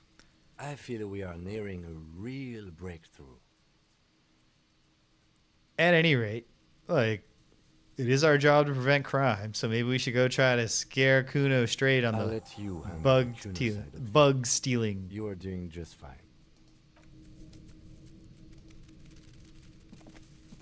Listen, Kim, do I give you attitude when you're making us set aside our actual job to do completely pointless side quests?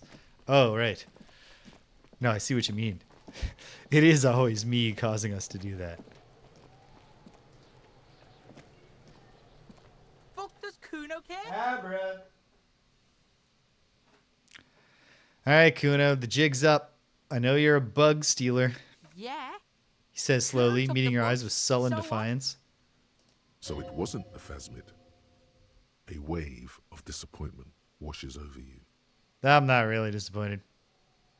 So, you say you don't give a fuck about bugs, and then you turn your own shack into Bug City. It's not Bugtown. It's the city of locusts. He says, Locusts enunciating aren't every just syllable. Bug shit. They come out of the sky like a fucking shadow. Shit descends. So you're into the whole plague aspect here. She wails from behind the fence, buries her face in her hands. Oh, come on, Cuno Esse. You gotta admit, he's kind of making it sound cool. You stop. It's like their fucking night. Locust City, Night City, City of Rage. Are these all nicknames for the city of locusts? The girl forces herself to watch again, the corners of her eyes twitching from discomfort. City of Rage sounds like a cool place. Cuno, the pig wants to help you. She moans. That's how lame it is. Please just don't say you're... An artist. Maybe I am an artist. Pushes You his hear that, chest out. everyone? I'm a fucking artist now. Hey, that's awesome, Cuno. Making art's pretty cool, huh? Oh my god, Cuno. He's gonna make you totally lame in, like, 3 seconds. Don't let him, Cuno. Nobody's lame here, see? Just a couple of cool guys talking about art. Fuck you, see? Cuno can be what Cuno wants to be. Cuno's his own man. Cuno's free. He tears at the buttons of his shirt, trying to rip them open. They don't give way.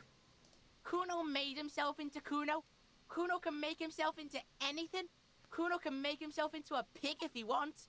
Cuno can make himself into a... Cuno doesn't give a shit. Can Cuno make himself into someone who's not just throwing slurs around? Come on, kid. Make yourself into a pig, Cuno. You'll have to take me away. A leaden silence fills the yard. So that's what this is about. Look, girl, me and Cuno discussed this, and I said I wouldn't. I don't believe you. She disappears entirely behind the fence. For once, the boy is lost for words. He turns completely red now, with splotches of white beginning to appear across his face. Use this momentary confusion to take control of the situation. All right. I need you to stop stealing the bait locusts from the cryptozoologists. They're just a couple of, very enthusiastic but misled elder citizens. This is their joy. I don't give a shit. I don't need the locusts anyway. Shit is all lame now. C was right. Turns to the fence. The girl's face appears again, above the fence, just long enough to make eye contact with Cuno. So, what are you going to do with your locusts in the city, huh? Cuno's gonna let the fucking locusts die. Well, that's bleak shit. As an artist, do you mind interpreting your art for me? What's the deal with the city of locusts? It don't mean anything. It's shit. Cuno just likes to focus. Cuno likes to concentrate on shit. Build shit when he's zipping hard. Fuck. Turns his burning face up to the falling snow. You really shouldn't have fucked with Cuno City. Now it's all fucking lame. Well, I still think it's cool. All right, kid, that's settled. I'm out of here. The fuck are they trying to catch anyway? With the traps? Oh, maybe this is too lame. Maybe I shouldn't tell you. No, it's the Insulindian phasmid. He mutters to himself. He recognizes the name. Wait, hold the fuck on, Cuno. You've actually heard of this? Bitches think Cuno doesn't know shit. Says The fuck angrily. outta here. Cuno's tired of this shit. I'm just trying to... There's silence between the two children. They're not saying anything to each other, nor looking in each other's direction. All right. Well, I hope you kids can recapture the feeling. Even though C totally knows that you care about things and know things and like to learn and create.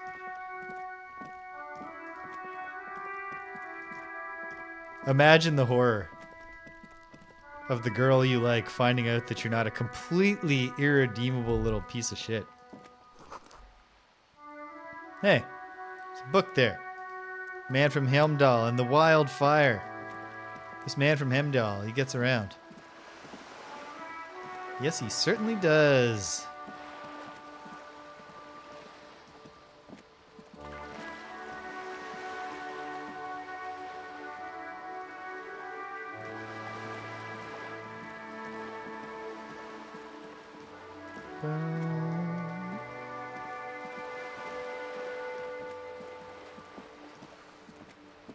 Wonder if I can make another check on this. I can't remember what thing it is. Just an ordinary wall. Nothing. It's locked until I upgrade my conceptualization. Which perhaps I'll want to at some point. Hey, what's this? Have I clicked this before? Money and magnesium. It pays to be thorough. Oh, wait. Way into the building right here.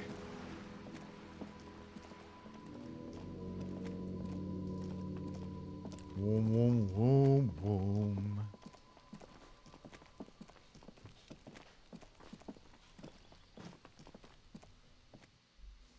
How am I for time? Doing good.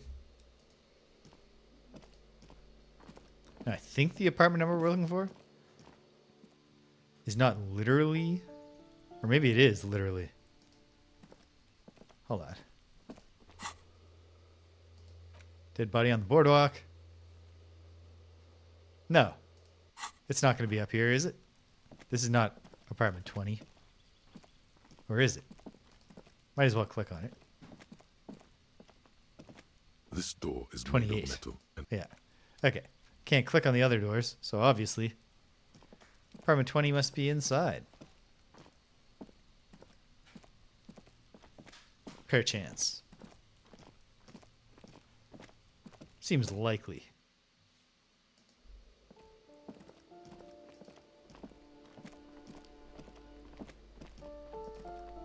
What apartment is this?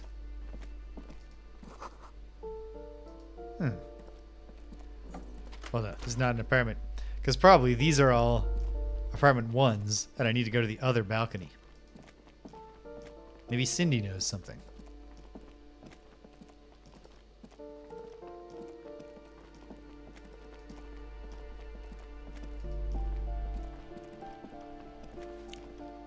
If we can avoid talking to the depressing old lady, then we might as well.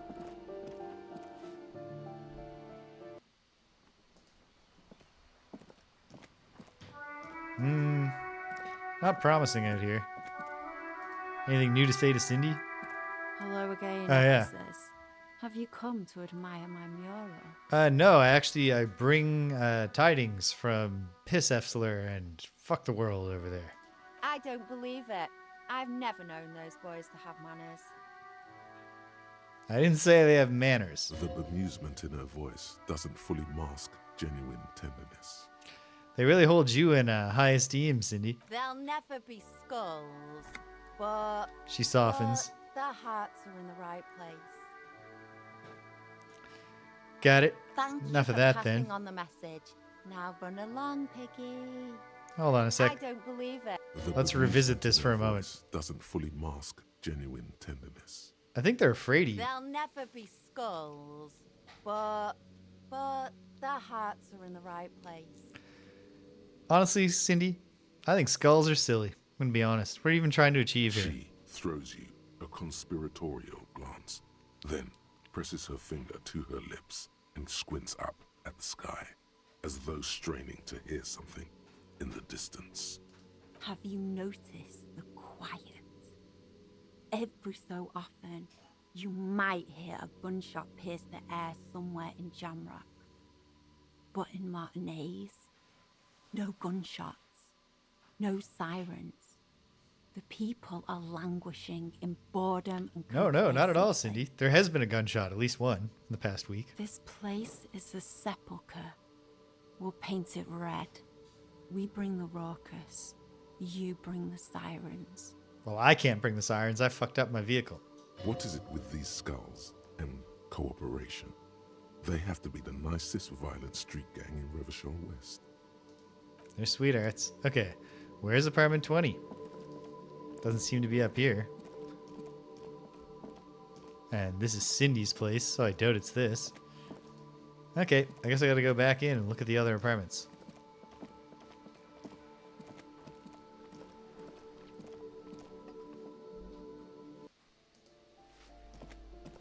Maybe talk to the bleak old lady.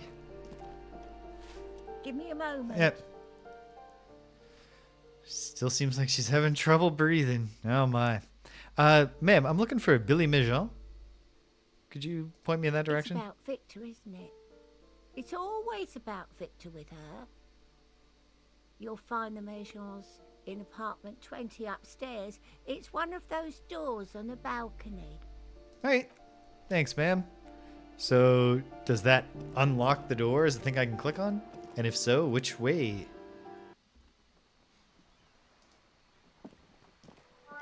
Was I misled? Did I think this was Cindy's place when in fact it's apartment 20? I don't think so.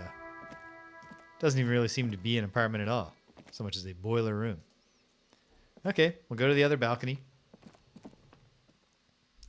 But like if 28 is up there, is there a third balcony that I'm missing?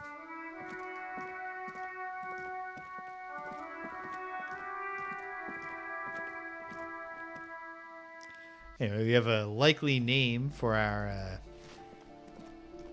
deceased, Victor Mejean.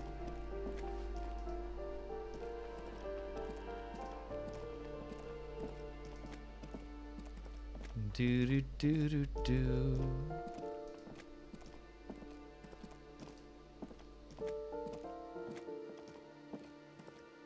Well, let's see. Is there anything different up here? Yes. Maybe that was actually active before and I just didn't notice. Ooh. Can we scrounge some change while we're here? Nope. A weathered brown door. The number reads 20. I got a hunch, Kim. I think this is it. Smells good. Soup along, yo. Ooh. The lieutenant motions to you to go ahead and knock. Can you just let me enjoy the smell for a minute, Lieutenant? This is the door. You already know it's the right door. This is going to be so hard. Yeah, we don't need to discuss it, though. We're going to just play it by ear. Who is it? Voice calls out from the other side of the door. And someone turns down the radio. Yeah. Is this the home of Billy Majan? It's the police.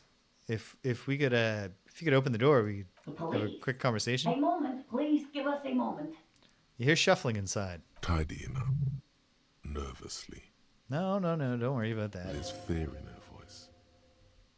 Come in, the door is open. Could have just opened the door, spoke to us at the door. Well, let's click on some things before we talk to her. Chalk drawn height chart for children's growth over the years.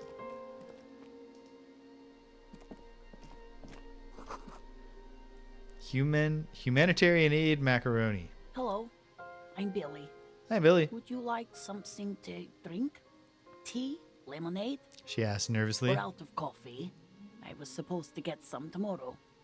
The lieutenant has taken off his foggy glasses and is busy cleaning them in his handkerchief for now. You're on your own here. Taking the lead. He must feel vulnerable without his glasses. Is this why he's letting you take the lead? Yeah.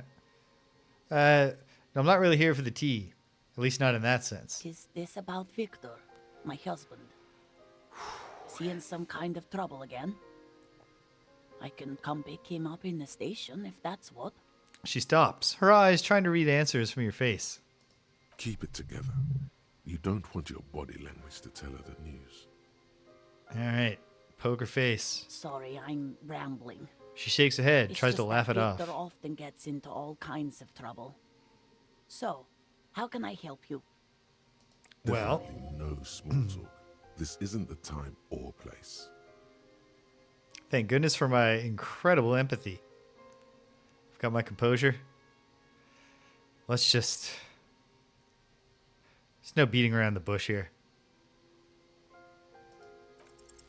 You've done this before. Hey, Just double keep sixes. focused. Ma'am,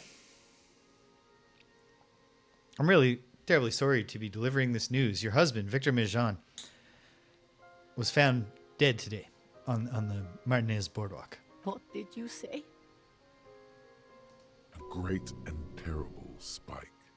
The blood freezes in her veins. Your husband, Victor Majan, is dead. And very sorry for your loss, ma'am. Oh. She touches her neck, eyes pale like pearls in seawater. Oh. She says again. But he was just... She looks at the kitchen table, where 2 cigarette butts are still in the tray. But he was just here. Alive. Yeah. We understand this comes as a huge shock. I want you to know that me and my partner... He points are at here me for when he you says that. If you have any questions, take your time, ma'am. What happened to him? She turns to me. Her neck and cheeks are covered with red blotches. Her double chin is shaking. It's early to say, for sure. No, you know what? Yeah. It was an accident, ma'am. He, the boardwalk, not in great shape. He went through one of the boards and just terrible luck. He hit his head on a bench. Was he drunk? Alcohol may have played a role. I see. She withdraws, you trying to just picture the scene. Found him there, lying in the cold. That's how we found him. Yes. How long had he been there? If you say 2 days maybe, it will be etched in her mind forever.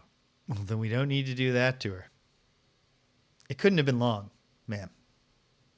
If that's any comfort. She blinks, eyes welling up with tears, as her hand starts searching for something from the pockets of her dress. Here. Lieutenant takes out his handkerchief, offers it to the woman. She nods, slowly wipes away her tears. Is there anyone we could call for you, ma'am? Friend, family member? You know, someone who could be here for you? No. She breathes I just in. need to tell my girls. The air gets sucked out of her lungs suddenly. He was a father. It burns like acid. God, should I call them? Should I tell them to come home? No. A day. No. I don't think you should take a day. You know? Compose yourself. Feel your feelings. You'll want to be prepared when they come home tomorrow. Good. That's probably the right thing. Thank you. She nods, but with a wretched expression. Just tell me, what do I need to do next? Where is he? Can I see him? We've taken him to the city morgue. The local coroner will be contacting you shortly to arrange the funeral. Here's his number in case you want to contact him earlier.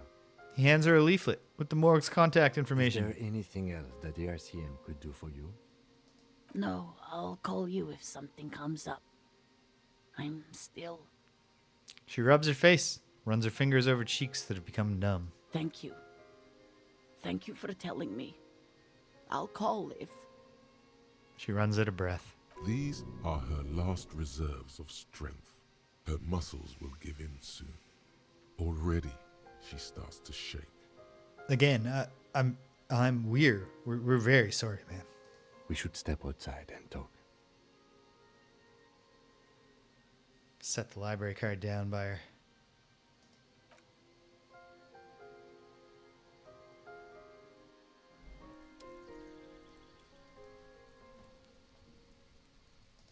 You wanted to talk, Lieutenant? You did well. The lieutenant says as soon as you've left the apartment, the balcony feels cool and quiet, with a stunning view over the district. What now? I'll call the station when we're finished with the day, and let them know the name of the deceased. And that's it? That's it. We should get back to our case now that our duty here is done. Right. Well, closed case then. Let's go.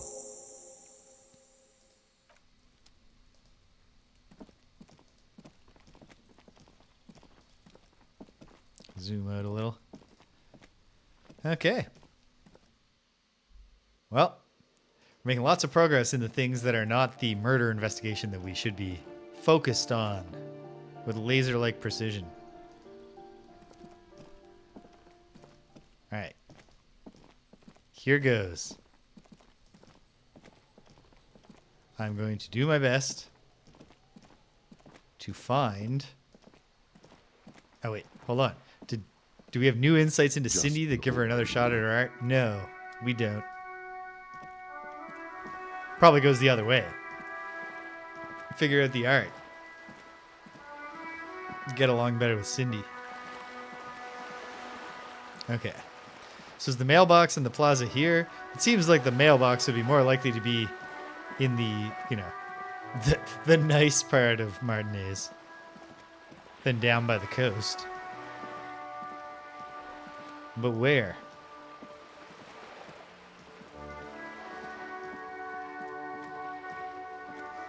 Holding down the tab key.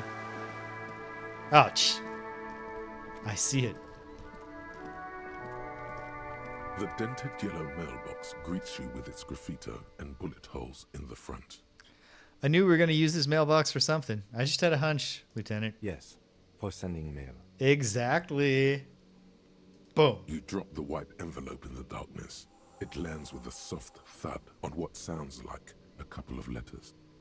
About a week's worth of mail as collected in there. They'll empty this very soon. Probably did the right thing. You can't trust that slug, Evrart. You know he's going to play you somehow. All right, let's go back to Evrart. If we don't mention anything to him, he won't know before it's too late. Righto, well, let's do that before we head back.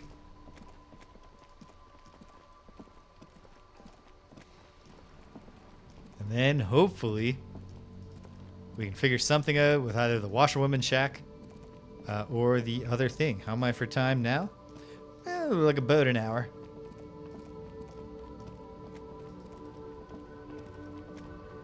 Just constantly thwarted in my key desire to just play this game for like 8 hours one day. You coming, Kim? Lieutenant?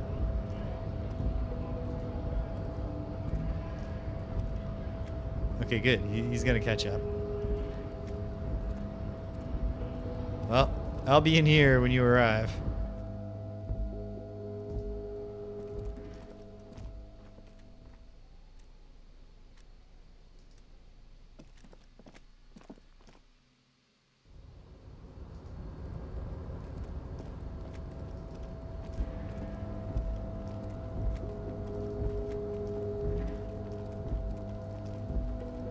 Boom, boom, boom, boom.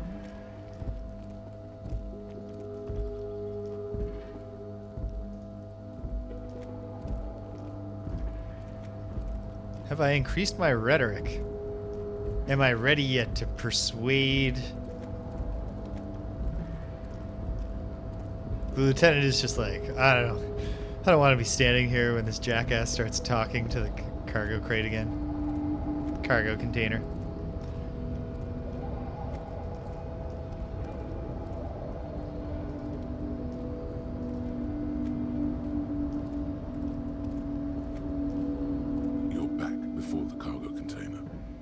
Drawer has not lessened since you were last here. If anything, it seems to have grown slightly. Well, should have saved that double sixes. Let's give it a shot. And as it's always been, it's impossible to open a container with rhetoric. There's nothing to do here. I'm sorry, Lieutenant. I can't let go of this sense in my mind that if I can find the right words, this container will open up for us.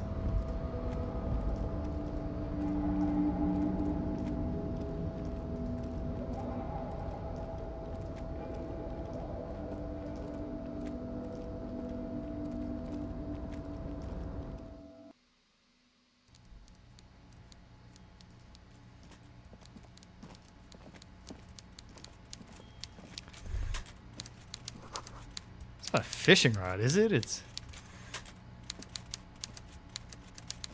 Hello, Arden. Welcome. Yeah, no, seriously, come on.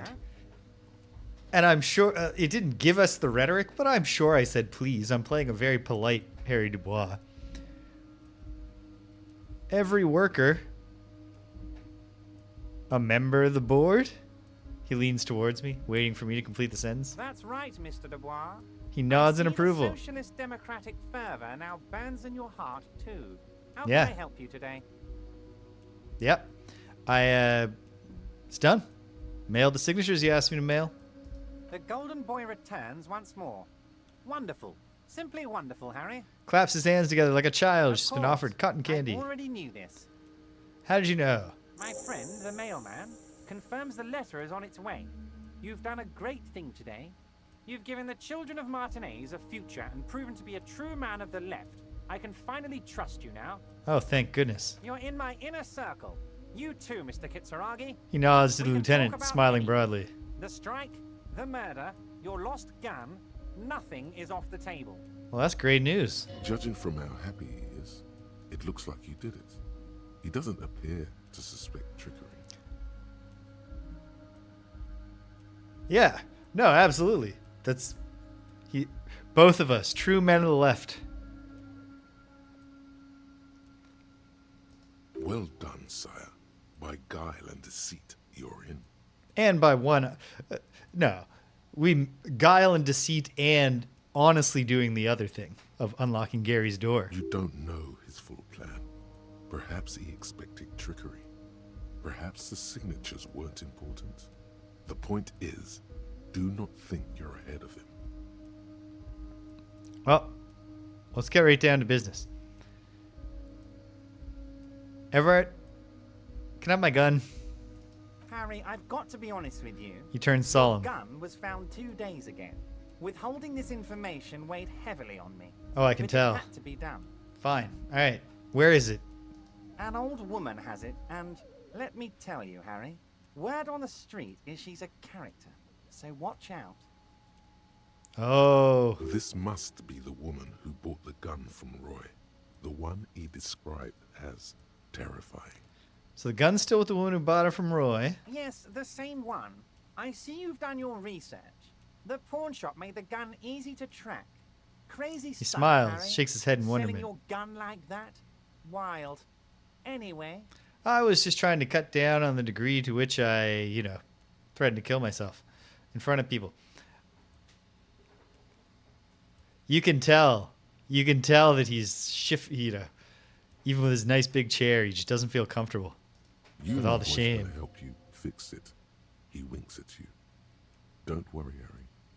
The neighbors of this old woman contacted my men because they trust me and the Debarders Union. Apparently, she was waving it around at the entrance to her building. Oh, you don't say. Waving the gun around doesn't sound good. None of this does. Like, waving it around at people? As I said, she's a character. I didn't have time for details. It sounds Smiles. like she's unstable, but don't worry. No one got hurt. Good, great. Sounds like a very disturbed and desperate individual. And you know who she is? Unfortunately, I don't know anymore. You're gonna have to go in blind, Harry. But she's an old lady. How dangerous can she possibly be? Well, she's got a gun. She calls herself the Pigs. Plural. There it is again. The pigs. Like Roy said, not good at all. That's not the part I'm the most worried I, about. for one, find it refreshing. Finally, someone calls themselves a pig. Rare miss by the voice actor here. He did not hit the calls themselves a pig. Smile flickers in the corner of his mouth. It actually sounds extremely bad, but let's not give him the satisfaction. So, can you set up a meeting for us with the pigs? I already have. Tonight, starting 10 o'clock, near the old fish market on the coast. The one on the boardwalk, a little past the fishing village. Be careful, Harry. I would never set you up for anything dangerous, but you did ask for this. Now, back to the fun stuff. It's certainly it sounds promising so far. Late night meeting down by the old fish market with a crazy lady who has bought my pawned gun. She will be there from 2200 hours till 0200 hours. Okay. More fun stuff. He looks We already have fun stuff to do. Yeah. We got lots of fun stuff to do, Kim. You're never going to be bored while you're hanging out with me. So look, Evrart, it's kind of awkward because I got those signatures for you. You're trying to force these people out, aren't you? With the construction noise. Harry! He shakes his by head. Now, you should know I would never do anything tricky like that. However, You're right. if the construction noise and limited street access makes some people consider moving, well, let's just say there'll be freshly renovated buildings near the roundabout where those poor people can finally enjoy a significant uptick in quality of life. I'm talking real affordable workers' palaces. Although if they're real affordable workers' palaces, maybe they'll just move in there that you don't even need to ruin their Proudly current spreads his homes. hands to demonstrate the size of the palaces. Wow. They're very large. As big as your hands, huh? So the village is doomed. The lieutenant says grimly. You were there. You saw the place. A wasteland. There's nothing left. But mark my words, officers. He slams his we are fist on the going to coffee reset on the it. table, causing some of the coffee to spill. His slams his fist. A rare type of. Reset. I have big plans for Martinez, and they do not include humans living in those pig sheds on the coast. That land will be used for municipal buildings and commerce.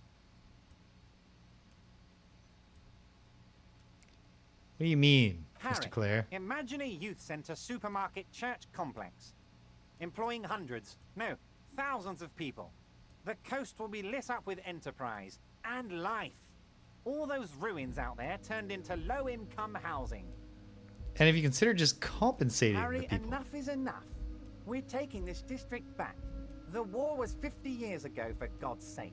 It's time to move on. I don't need to antagonize him about that. And life moves on. I knew you were a man of the people, Evrart. And I knew you were one too, Harry. Right when you rolled into town. It's my empathy. I've got the center, I've got room Just for a overflowing retail with it. complex, and in 4 years I'll get the church too. The wheels are turning, Harry. The wheels of progress. This post-war limbo, I won't stand for it. There are kids practically playing with their own feces out there. It cannot go on. That was none of the kids I saw were playing with their own feces. There is true indignation in his voice when he speaks about the state of things, and even a touch of pain. Sincerity coming from Mr. Evrart, Clare? The pain is true. He's seen kids do worse than that. I knew you were up to something. Damn right I'm up to something, Harry. Fist lands on the I'm gonna table make again. A working man as rich as Joyce Messier. That's my job. Just like yours is to keep the peace. Isn't your job more like that we don't need people as rich as a true flash Joyce of Messier? anger in him as he thinks of her. He does not like Joyce. I like Joyce. Then again, I'm not the head of the union, so. He said we can talk honestly. Did you order the killing of the hanged man? Order it. You know my men didn't kill him. They told you. It was a happy accident. You know how it is. No one takes the initiative. If I wanted him dead, I would have had to do it myself. And I'm too fat for that. Don't need to prod him or fat shame him. But it's a happy accident because him being dead benefits you. Why a war, of course. Can you win the war? And what do you have to gain from a war? The lieutenant asks a pointed and relevant question. Victory, Mr. Kitsuragi. I have victory to gain. We are going to start a war with the Wild Pines group and win before they even realize there is a war. So look, Titus is a real leader of men. I don't deny that, I guess. But you're up against trained military people. You're not concerned this is going to go tits up on you? Harry, we outnumber them 1,500 to 1. And that's just Martinez. With all the unions in Revachol, and with public opinion on our side, we can hold off 2 men, or 15 men, or even 50 men. Even 50 men in full ceramic battle armor with fully automatic weapons. The more they send, the worse it's going to look for them. They made a huge mistake hiring those guys. No one likes foreign mercenaries. The leftists hate them, the fascists hate them, even the moralists think they're in bad taste. What does this have to do with the strike? Harry, there is no strike, only war. Class war. Or, in business terms, a dawn raid. Or wait. He pauses That to rub his means we'll chin. pay them something, because we won't do that. Right We're out. not going to give nothing. We're going to take Terminal B away from them. The roads, the gates, the containers, that big crane, even the damn coffee maker. We're going to take all of it for the people. The and people who fuck survive Wild Pines. the war.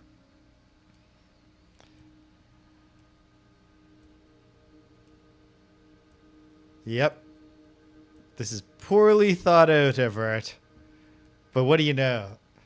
A leftist who just wants to heighten the contradictions.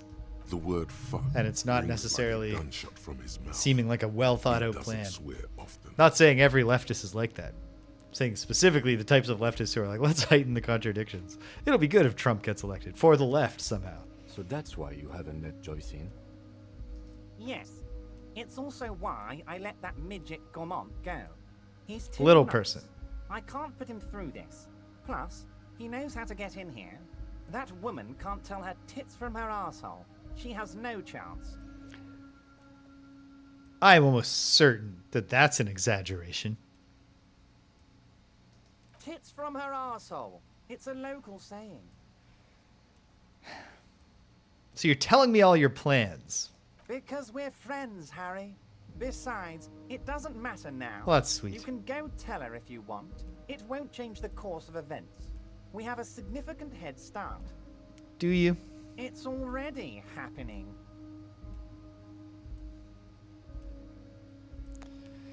What's your plan to fund this new harbor? Oh, you mean what sort of goods are going to be flowing through? How am I going to replace all the contacts we'll lose once the poo-poo hits the fan? The clients will ditch us. Harry, we've thought of everything. I'm not convinced that you have, just because of the whole you're all going to get slaughtered by.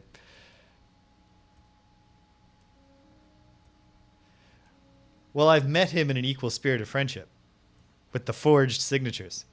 Clients would take a well-known multinational conglomerate over a local mobster any day. It's just, yeah. You can't possibly think this is just going to smooth over. Your clients are going to ditch you en masse.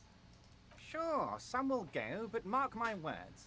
The company will be unpleasantly surprised to see how many of them stay loyal to Martinez and to the new competitive contracts we can offer. With renewed zeal sparked by communal ownership, the men will be shipping those containers double time. You'll be surprised to see how far things go without parasites latching on. We'll have our hands free to pursue bold. Your underlying theory here, Mr. Clare, is that you are going to establish mini communism in Martinez and then integrate yourselves into the broader capitalist economy, and they're just going to be like, hey, competitive prices.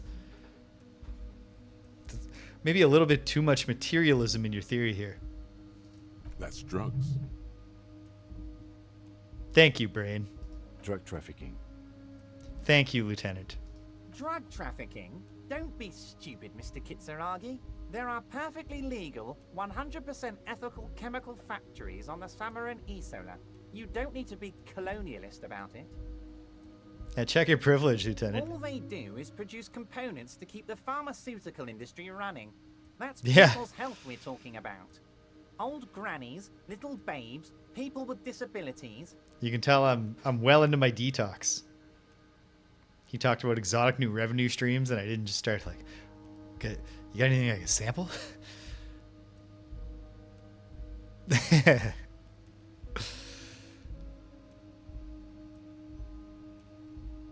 So, it's really just the tip of the iceberg, though, The right? company thinks transporting these chemicals in bulk looks bad. He makes air Has quotes. Bad optics. Maybe illegal in some countries.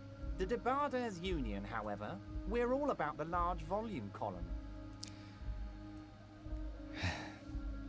But again, if you're trying to maintain all this clientele, are you sure that you want to look bad, have bad optics, break the law in different countries? I'm just not sold that you've thought all this through. Harry. So your sick Slams his can fist get on the his desk again. benefit, and your wacky uncle doesn't have to come off risperidone. Hold on. I have an uncle. You didn't tell me about this. What's his name? And the kids on the street can get speed and pyrrolidone.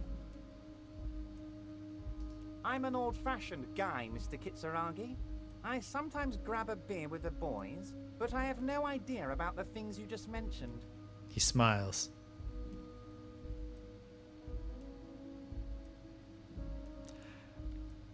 That's a theory. But I don't know. He's got such an open, honest-looking face.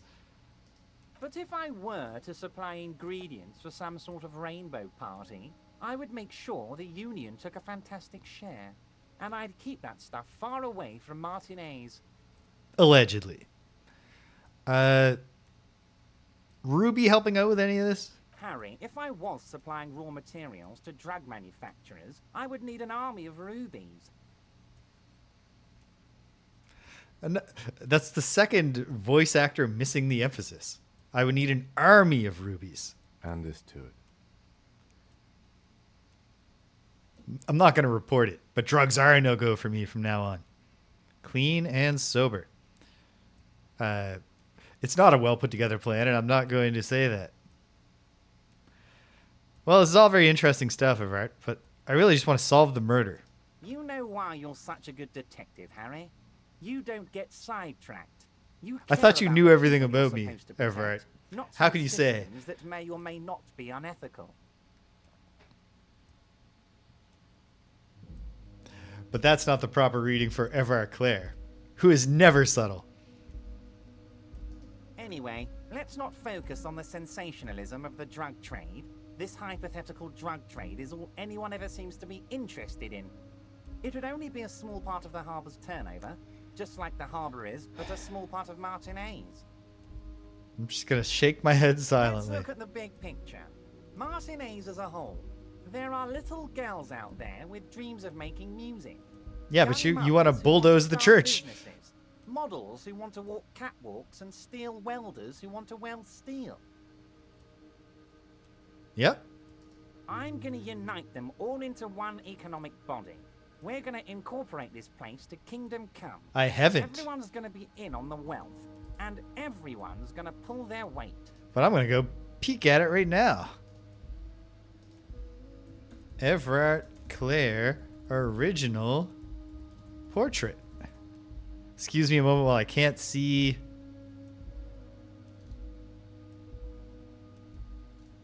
anybody or anything anyone's saying. Well, I'm seeing a bunch of results here, and I'm not sure which one might be the one. So I'm not sure I got anything out of that. Tell me more about the original portrait for Evrart. Let's keep focusing on the drug trade. He was almost admitting to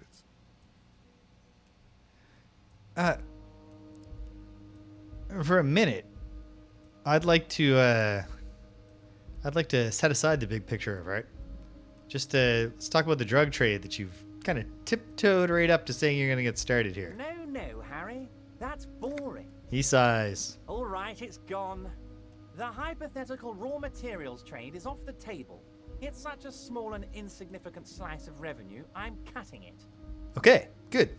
I'm glad we had this talk. Boys. He looks around the Felt container. queasy about it. We're not doing it.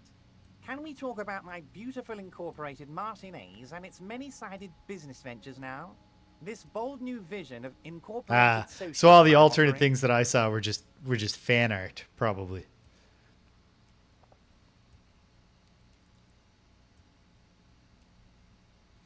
Well, yeah. Honestly, Evrart, I'm world renowned for my boringness.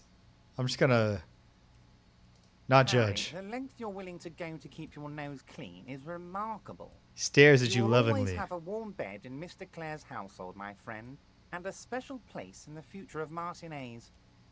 Well, while you're feeling so warm, let me just shoot my shot again. Who killed the hangman, Evrart? No idea. Could have been his own mother for all I know. If you ever find the guy, give him a big fat kiss from Evrart Clare. Couldn't have done it without him. No. Unless it turns out to be that young man from the apartment, I'm not going to be giving him any kind of kisses. A guy, huh? Yeah, wait. A guy? How do you know it's a guy? I don't. I told you it could have been his own mother. I'm pretty sure You're it using wasn't guy in a anyone general from the neutral sense. Union. Maybe it was the mob. Or maybe he killed himself because he was a closet socialist. Truth is, I simply don't know. Could I ask you about some specific members of your union? See if there's anything I can We're learn way about, like past Ruby. specific union members now. This is the big time. His eyes are We're shining. talking about the future of Revachol here, Harry. Right, the big You picture. can bother Leonard with that. He loves to run his mouth on such matters. But I'm in big time mode, Harry. Yeah, no kidding. There's something different about him now. He's more vibrant, more alive in his big time mode. Well, hey. Take care, Mr. Big Stuff. Great, Harry, great. I think we have truly built a bridge between Martinez and Jamrock today. We have united the RCM and the Debarders Union. Suddenly, there's sadness in his tone. This He has points to been you then so himself. great. I'm sorry we don't have more fun things to do together, but if you ever feel like bouncing something off me, my door is always open. All right, well, I'm going to leave now, but maybe we'll talk later. It's always something. Evrart. It's always something.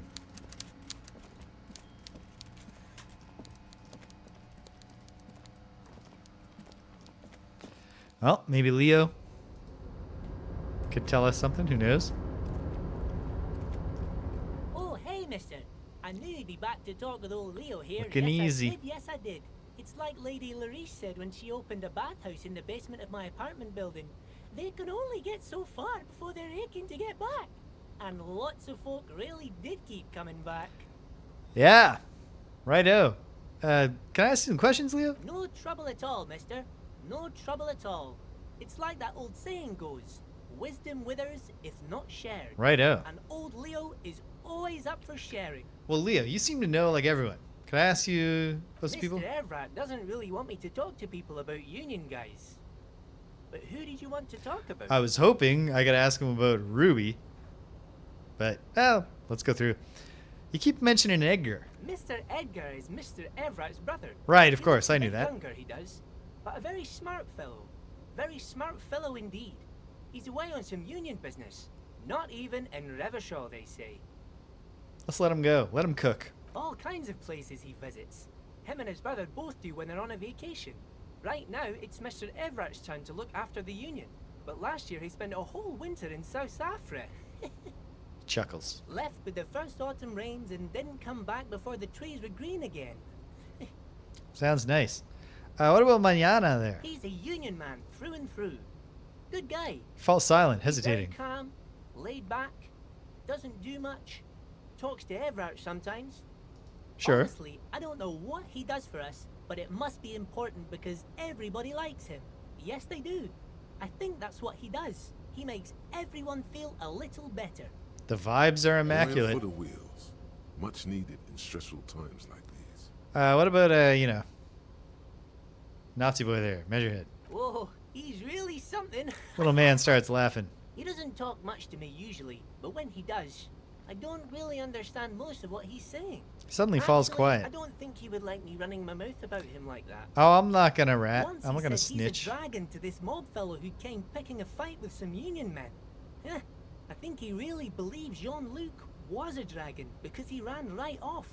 Another time he almost killed another guy, but I shouldn't talk about that. Yeah, I guess not.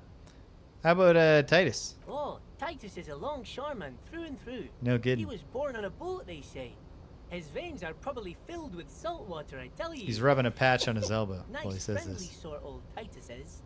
Yeah, I guess. Once you establish enough authority with him, get his respect. What about Evrart himself? The man of the hour. I guess not. I mean, I could, but I don't think Mr. Evrart would like it very much. You better ask him yourself, mister. But if anything, it's the ever-present smile on his face is getting warmer as he says this. What about Renee? Old Renee. The night guard. Ooh, he's a peculiar fellow. He looks at the guard booth on the Strong, wall. silent type, you could say. Oh, you know, if you just pitch one of his bull into the ocean, he'll We talk all open the up. time, but I don't really know much about him. He plays petanque with my old human studies teacher, Mr. Martin, down at the plaza. I think he's the only fellow who actually knows old Renee. And he really seems to know him well. They lived on the same street their entire lives. Even dated the same girl on and off for as long as I can remember. Chuckles again. Strange fellows. Mr. Martin was always real nice to me in school. I remember once. Hold on for a second. Gaston was your human studies teacher? Mr. Martin, yes. Don't really remember much about him. I was just a boy back then. Yeah, right. Leo. Sure, mister. What can Leo do for you? Expression on his wrinkled face says, I really want to help. Well, I mean, I'm off. But thanks, Leo. If only we could ask him about the container. What kind of rhetoric is that container into, Leo? You have any insight?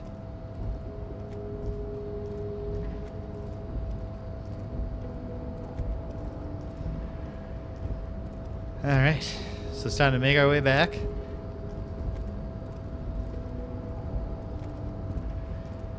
And we'll head back down the coast again, and maybe I'll have some more luck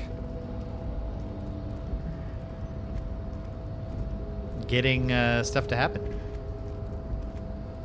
Finding those bullet traces, or officially not finding bullet traces.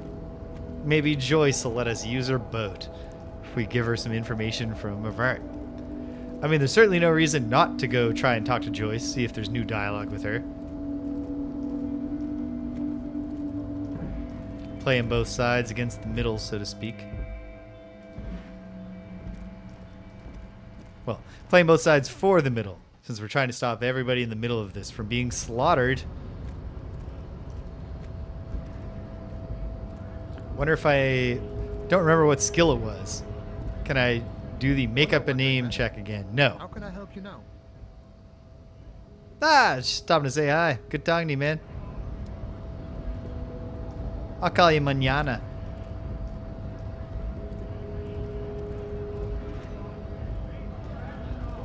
At some point I can talk to this guy. But for the moment, we'll put a pin in that.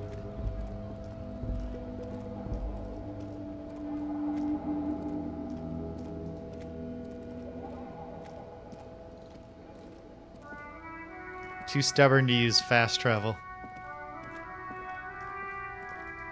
We're just gonna hike our way back. Wait, just remind myself. Okay, this is time locked, of course. We'll do that tonight. Oh, should report my findings to the cryptozoologist. Probably score some experience points. We're on our way back. There, and again, hopefully I'm gonna have better luck finding or not finding in an official way bullet traces down there during the not very much time that I have left. Maybe the bullet traces have to wait another week. Oh, can we talk to our young friend here Again, gendarme. about... No, we cannot. Bye-bye, gendarme. Later, pal.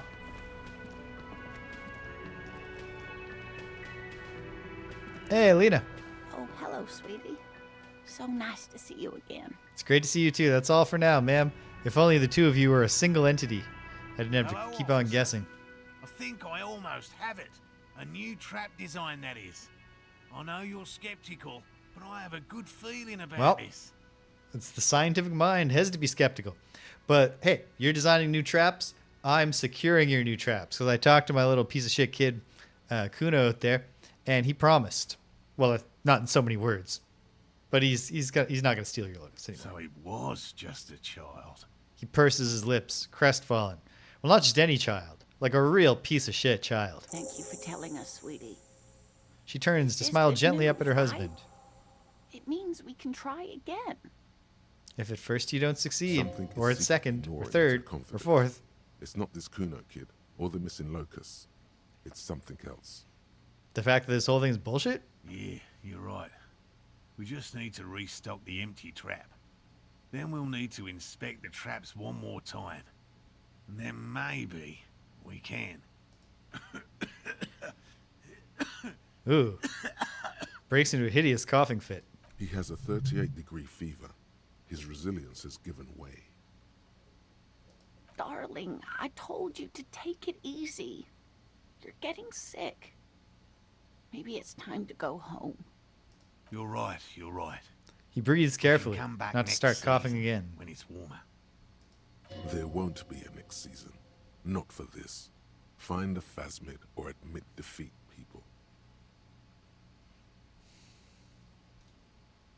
Okay.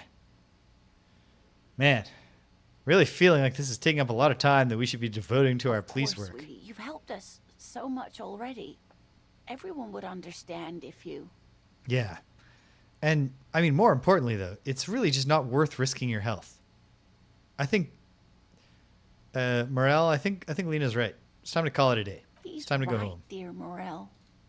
Come now. We've waited so long. Big step for Harry. Refusing an irrelevant distraction. You're right, dear. We'll get our shot yet. I'm sure of it. The slouch in his shoulders tells you otherwise. He doesn't know how many more field expeditions he has left in him. This place is much better for fieldwork in the summer, believe me. The lieutenant doesn't lie. A pang of sadness, Lieutenant. Thank you, dear. Well, this is sad, but like, And you, Detective you'd be frustrated with me, Lieutenant, if I... You've been great company to an old lady and her stubborn husband. You're right, Lena. The RCM is worth their salt. More so than they say on the radio. Well, hey, could I get your mailing address? You know, in case. What if we just stumble on it? Okay. It's 1113 Tabernacle Road, Jamrock. But A sigh. She doesn't think you'll need it. Yeah. Well, hey. You take care of yourself, Lena. goodbye. She smiles and they leave. 2 old cryptozoologists and 1 gas-powered wheelchair. And that's the end of that chapter. Sometimes you just gotta say, you know what? Too many distractions. I need at least 1 fewer distraction. So I can focus on trying to prevent this really poorly thought out gang war that Evrart is trying to initiate.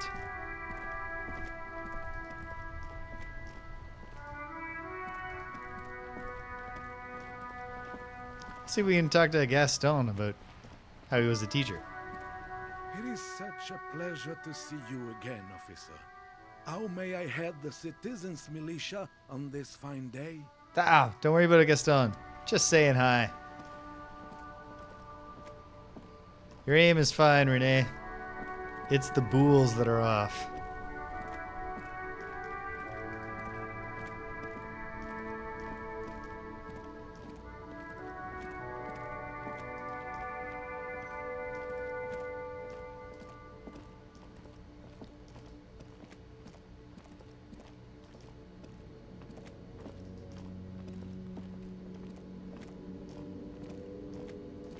Not gonna lie, I wish the lieutenant had been a little more proud of me for not taking on another pointless job that distracts us from our investigation. But no, he just had to suddenly see that it's actually kind of sad for them to be staring down a life where it just never comes together for them. Where they never do find the... We should have just plucked a reed and been like, well, we found one, it's dead. But we found it.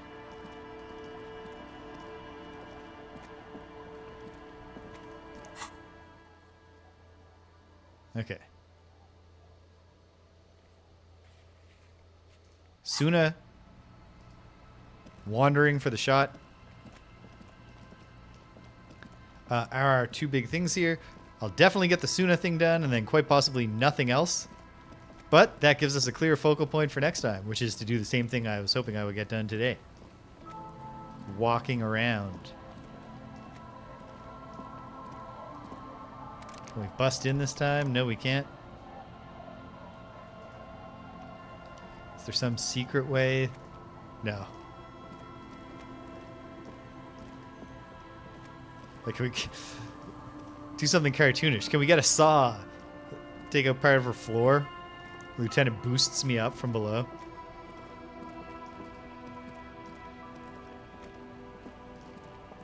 I don't know.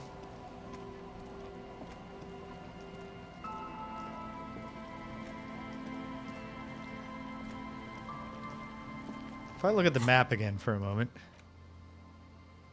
Is that the island? I don't know. I had no sense of how to get to it. Obviously, this is an old map. There is no Ferris wheel. Which is a shame. 3 days of detoxing is probably enough. Harry could go on a Ferris wheel without immediately just puking his soul out. Alright. Moments of truth are at hand here. I am, however, going to quickly run to the washroom. Tiny break here. And we'll wrap. I'll get back and we'll do a couple more things and then we'll wrap up. Hang tight, King. I'll be right back with you.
And we're back. Usually I take my headphones off when I go to intermission, but I didn't this time. And turned peeing into a much more solemn and wistful experience.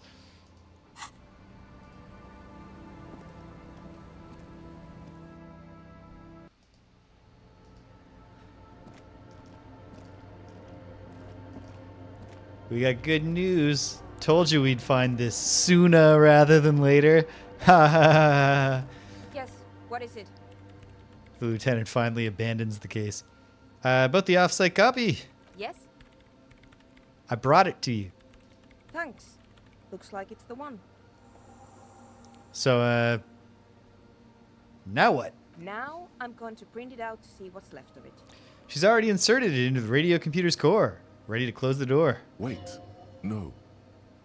That's dangerous. She shouldn't do it. I don't think it is dangerous. I'm going to ignore you, Inland Empire. What are you even hoping to find? I have a theory. She says as the filament clicks into The place. location of the anomaly from this broken copy. I want to repeat their calculation, only this time with better equipment. But if they were already able to do it, why do you need better equipment? Watch. What an intricate She presses display of print. failure. The paper starts filling out with ink, soaking it in a gleaming blackness. Not a single line of data stands out. Kind of seems like there's something wrong with your filament memory there.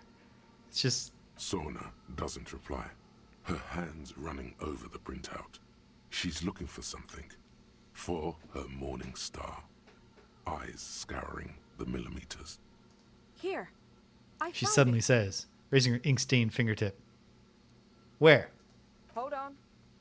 She's behind the keyboard now, typing in some numbers that only she understands. The terminal beeps. The light inside starts pulsing like a glowing heart. Can I help in any way, Soona? Just give me a second. I'm almost... She clocks up her typing speed. I've never witnessed a programmer work before. It's pretty dull, eh? Done. I've got it. She jumps up from the keyboard like a spring. The anomaly. There's joy in her voice as she bumps her fist into the air. You did it. You found the coordinates? I found the coordinates.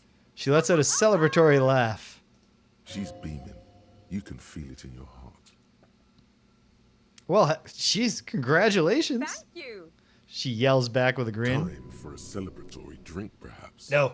Just a thought. Nope. A celebratory drink of apple cider, maybe. So, where's your 2mm hole in the world, Soona? There. In the swallow. She points to the other end of the church, where a group of water bowls form a ritualistic arch. Oh, go figure. It's in the spot where everything's weird. Think you can help me again? Sure. I need you to go move those water bowls for me. I need to double check my calculations. And there's no risk here that I get sucked out of reality or anything like that? What an interesting proposition. Truly a task for the intellectuals. Solving the puzzle of water bowls. All right. Well, I'll go figure it out. I'm actually, I'm a detective. I don't know if you know that, so I'm pretty good at solving intellectual puzzles. Figure it out? She shakes her head, grinning. No. I don't need you to figure anything out. I've got a computer for that. She pats the mainframe. Just walk over to the circle and follow my instructions. Move the third bowl 2 centimeters to the left and the fourth bowl 5 centimeters to the right. This should do the trick. Relative to what? What? She only wants you to follow instructions. Nothing intellectually stimulating. In this task, a child could do it. Well, there is the stimulating thing of what does left mean in this context. Thanks. All right, well, being very careful not to fall into a hole in reality. Let's move the bowls as requested. It's awfully silent again, as if someone turned off the entire world outside those walls. Water inside the bowls stands still.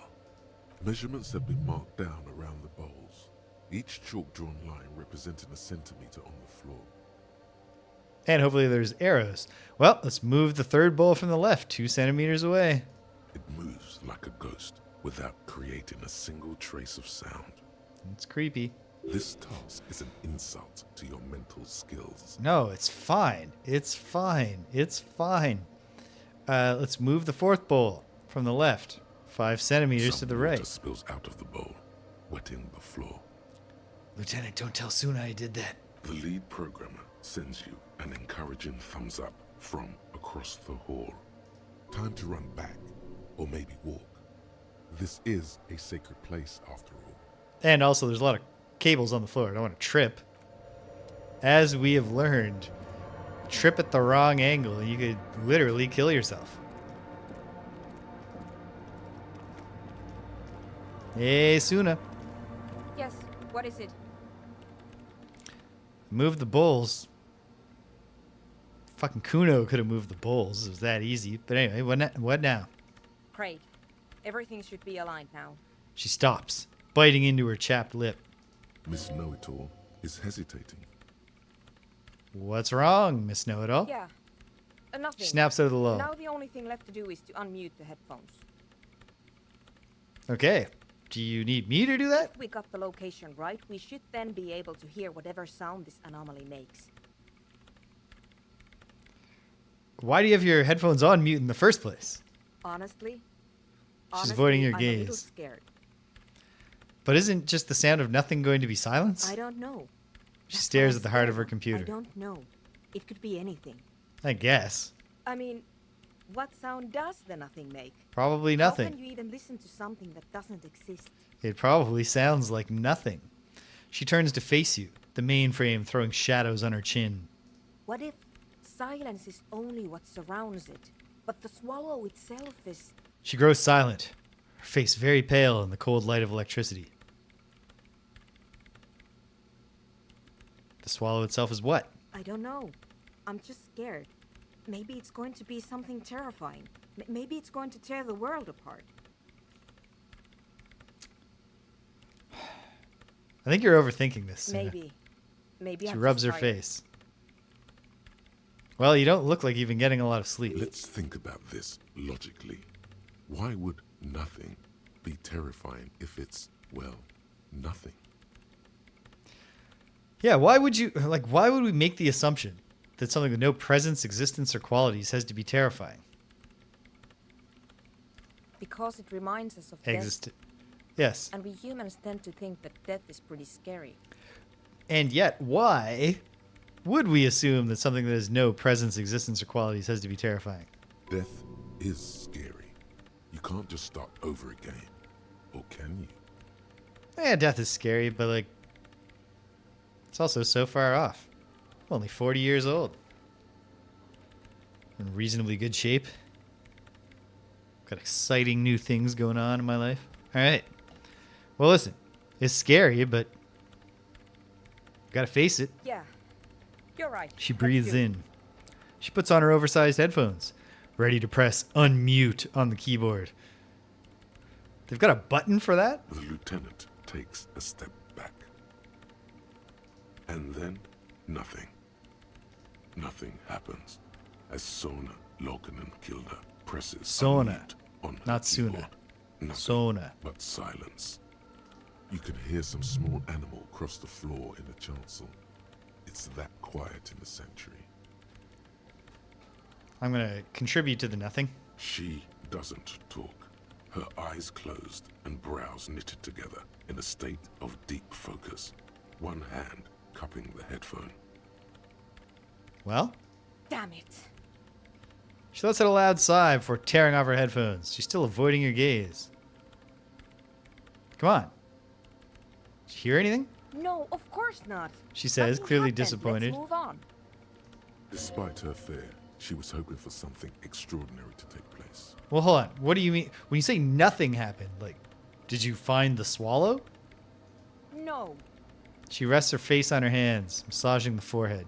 no. My hypothesis was wrong. According to this, I should have heard something if I got the coordinates right. Like I said, silence is only what surrounds it. But this... She raised her this is head, just another staring at thing. all the machines that litter the Silence church. sounds like silence. Cables coiling on the floor That's like all it pests. is. You can try on the headphones. See if you can hear anything. But don't get your hopes up. Silence is silence? You're sure there's more to it? Yeah, come on. This can't be it. You should have a listen. Here. Let a detective try this. Well, hold on. Let's see. Is there any dialogue here we haven't done? What about it? Does it have anything to do with ghosts? Ghosts? No, I don't think so. I don't believe in ghosts. Any other supernatural I don't entities? believe in them either. Yeah, that's probably wise not to. Great. Okay. What are we talking about? And why? Nothing. All right. Thanks. All right.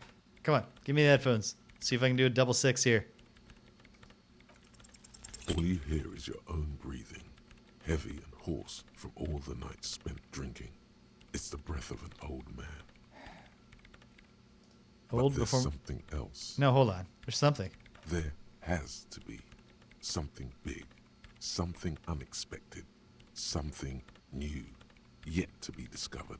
Does there have to be? This sounds like Morrell thinking. Ghosts, speak to me. When was the last time this world had anything new to say?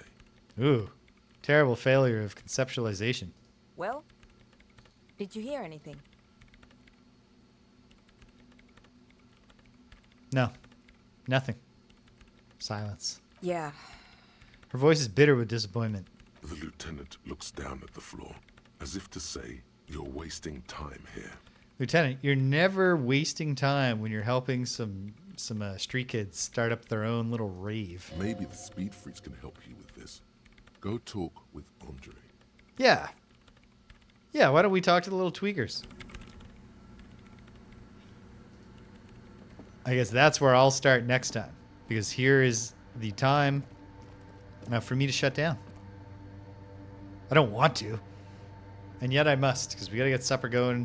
We got to get to the theater tonight. We're seeing Little Shop of Horrors, so that's exciting. I've heard it's a good show. I mean, not like, I know, Little Shop of Horrors is a good show, but like the production we've heard good things about. So I'm looking forward to that. And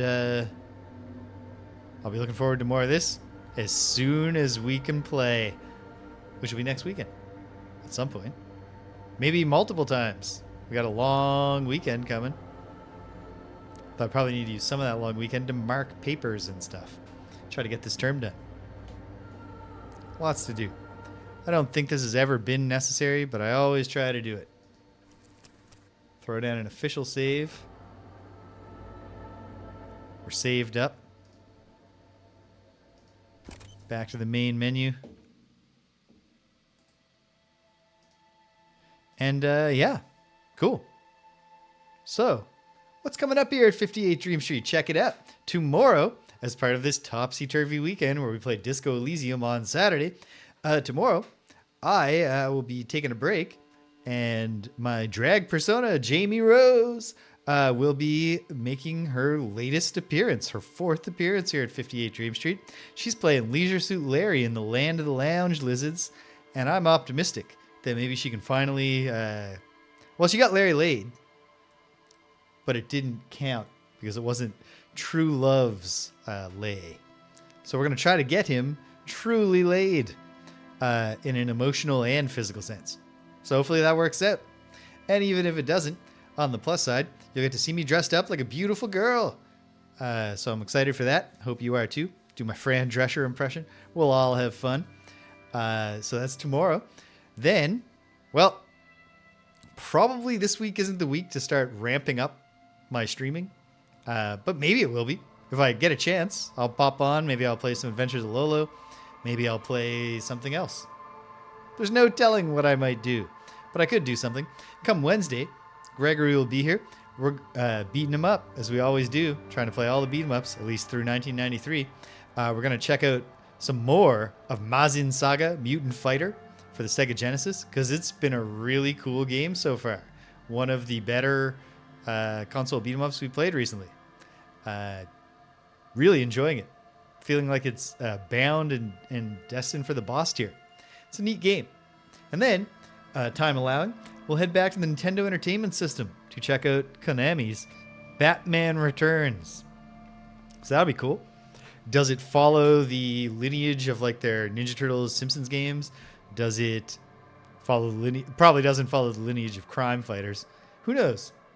We'll find out together. On Friday, it's Friday Night Frosthaven, as we head into the boss fight at the end of Rich's personal quest.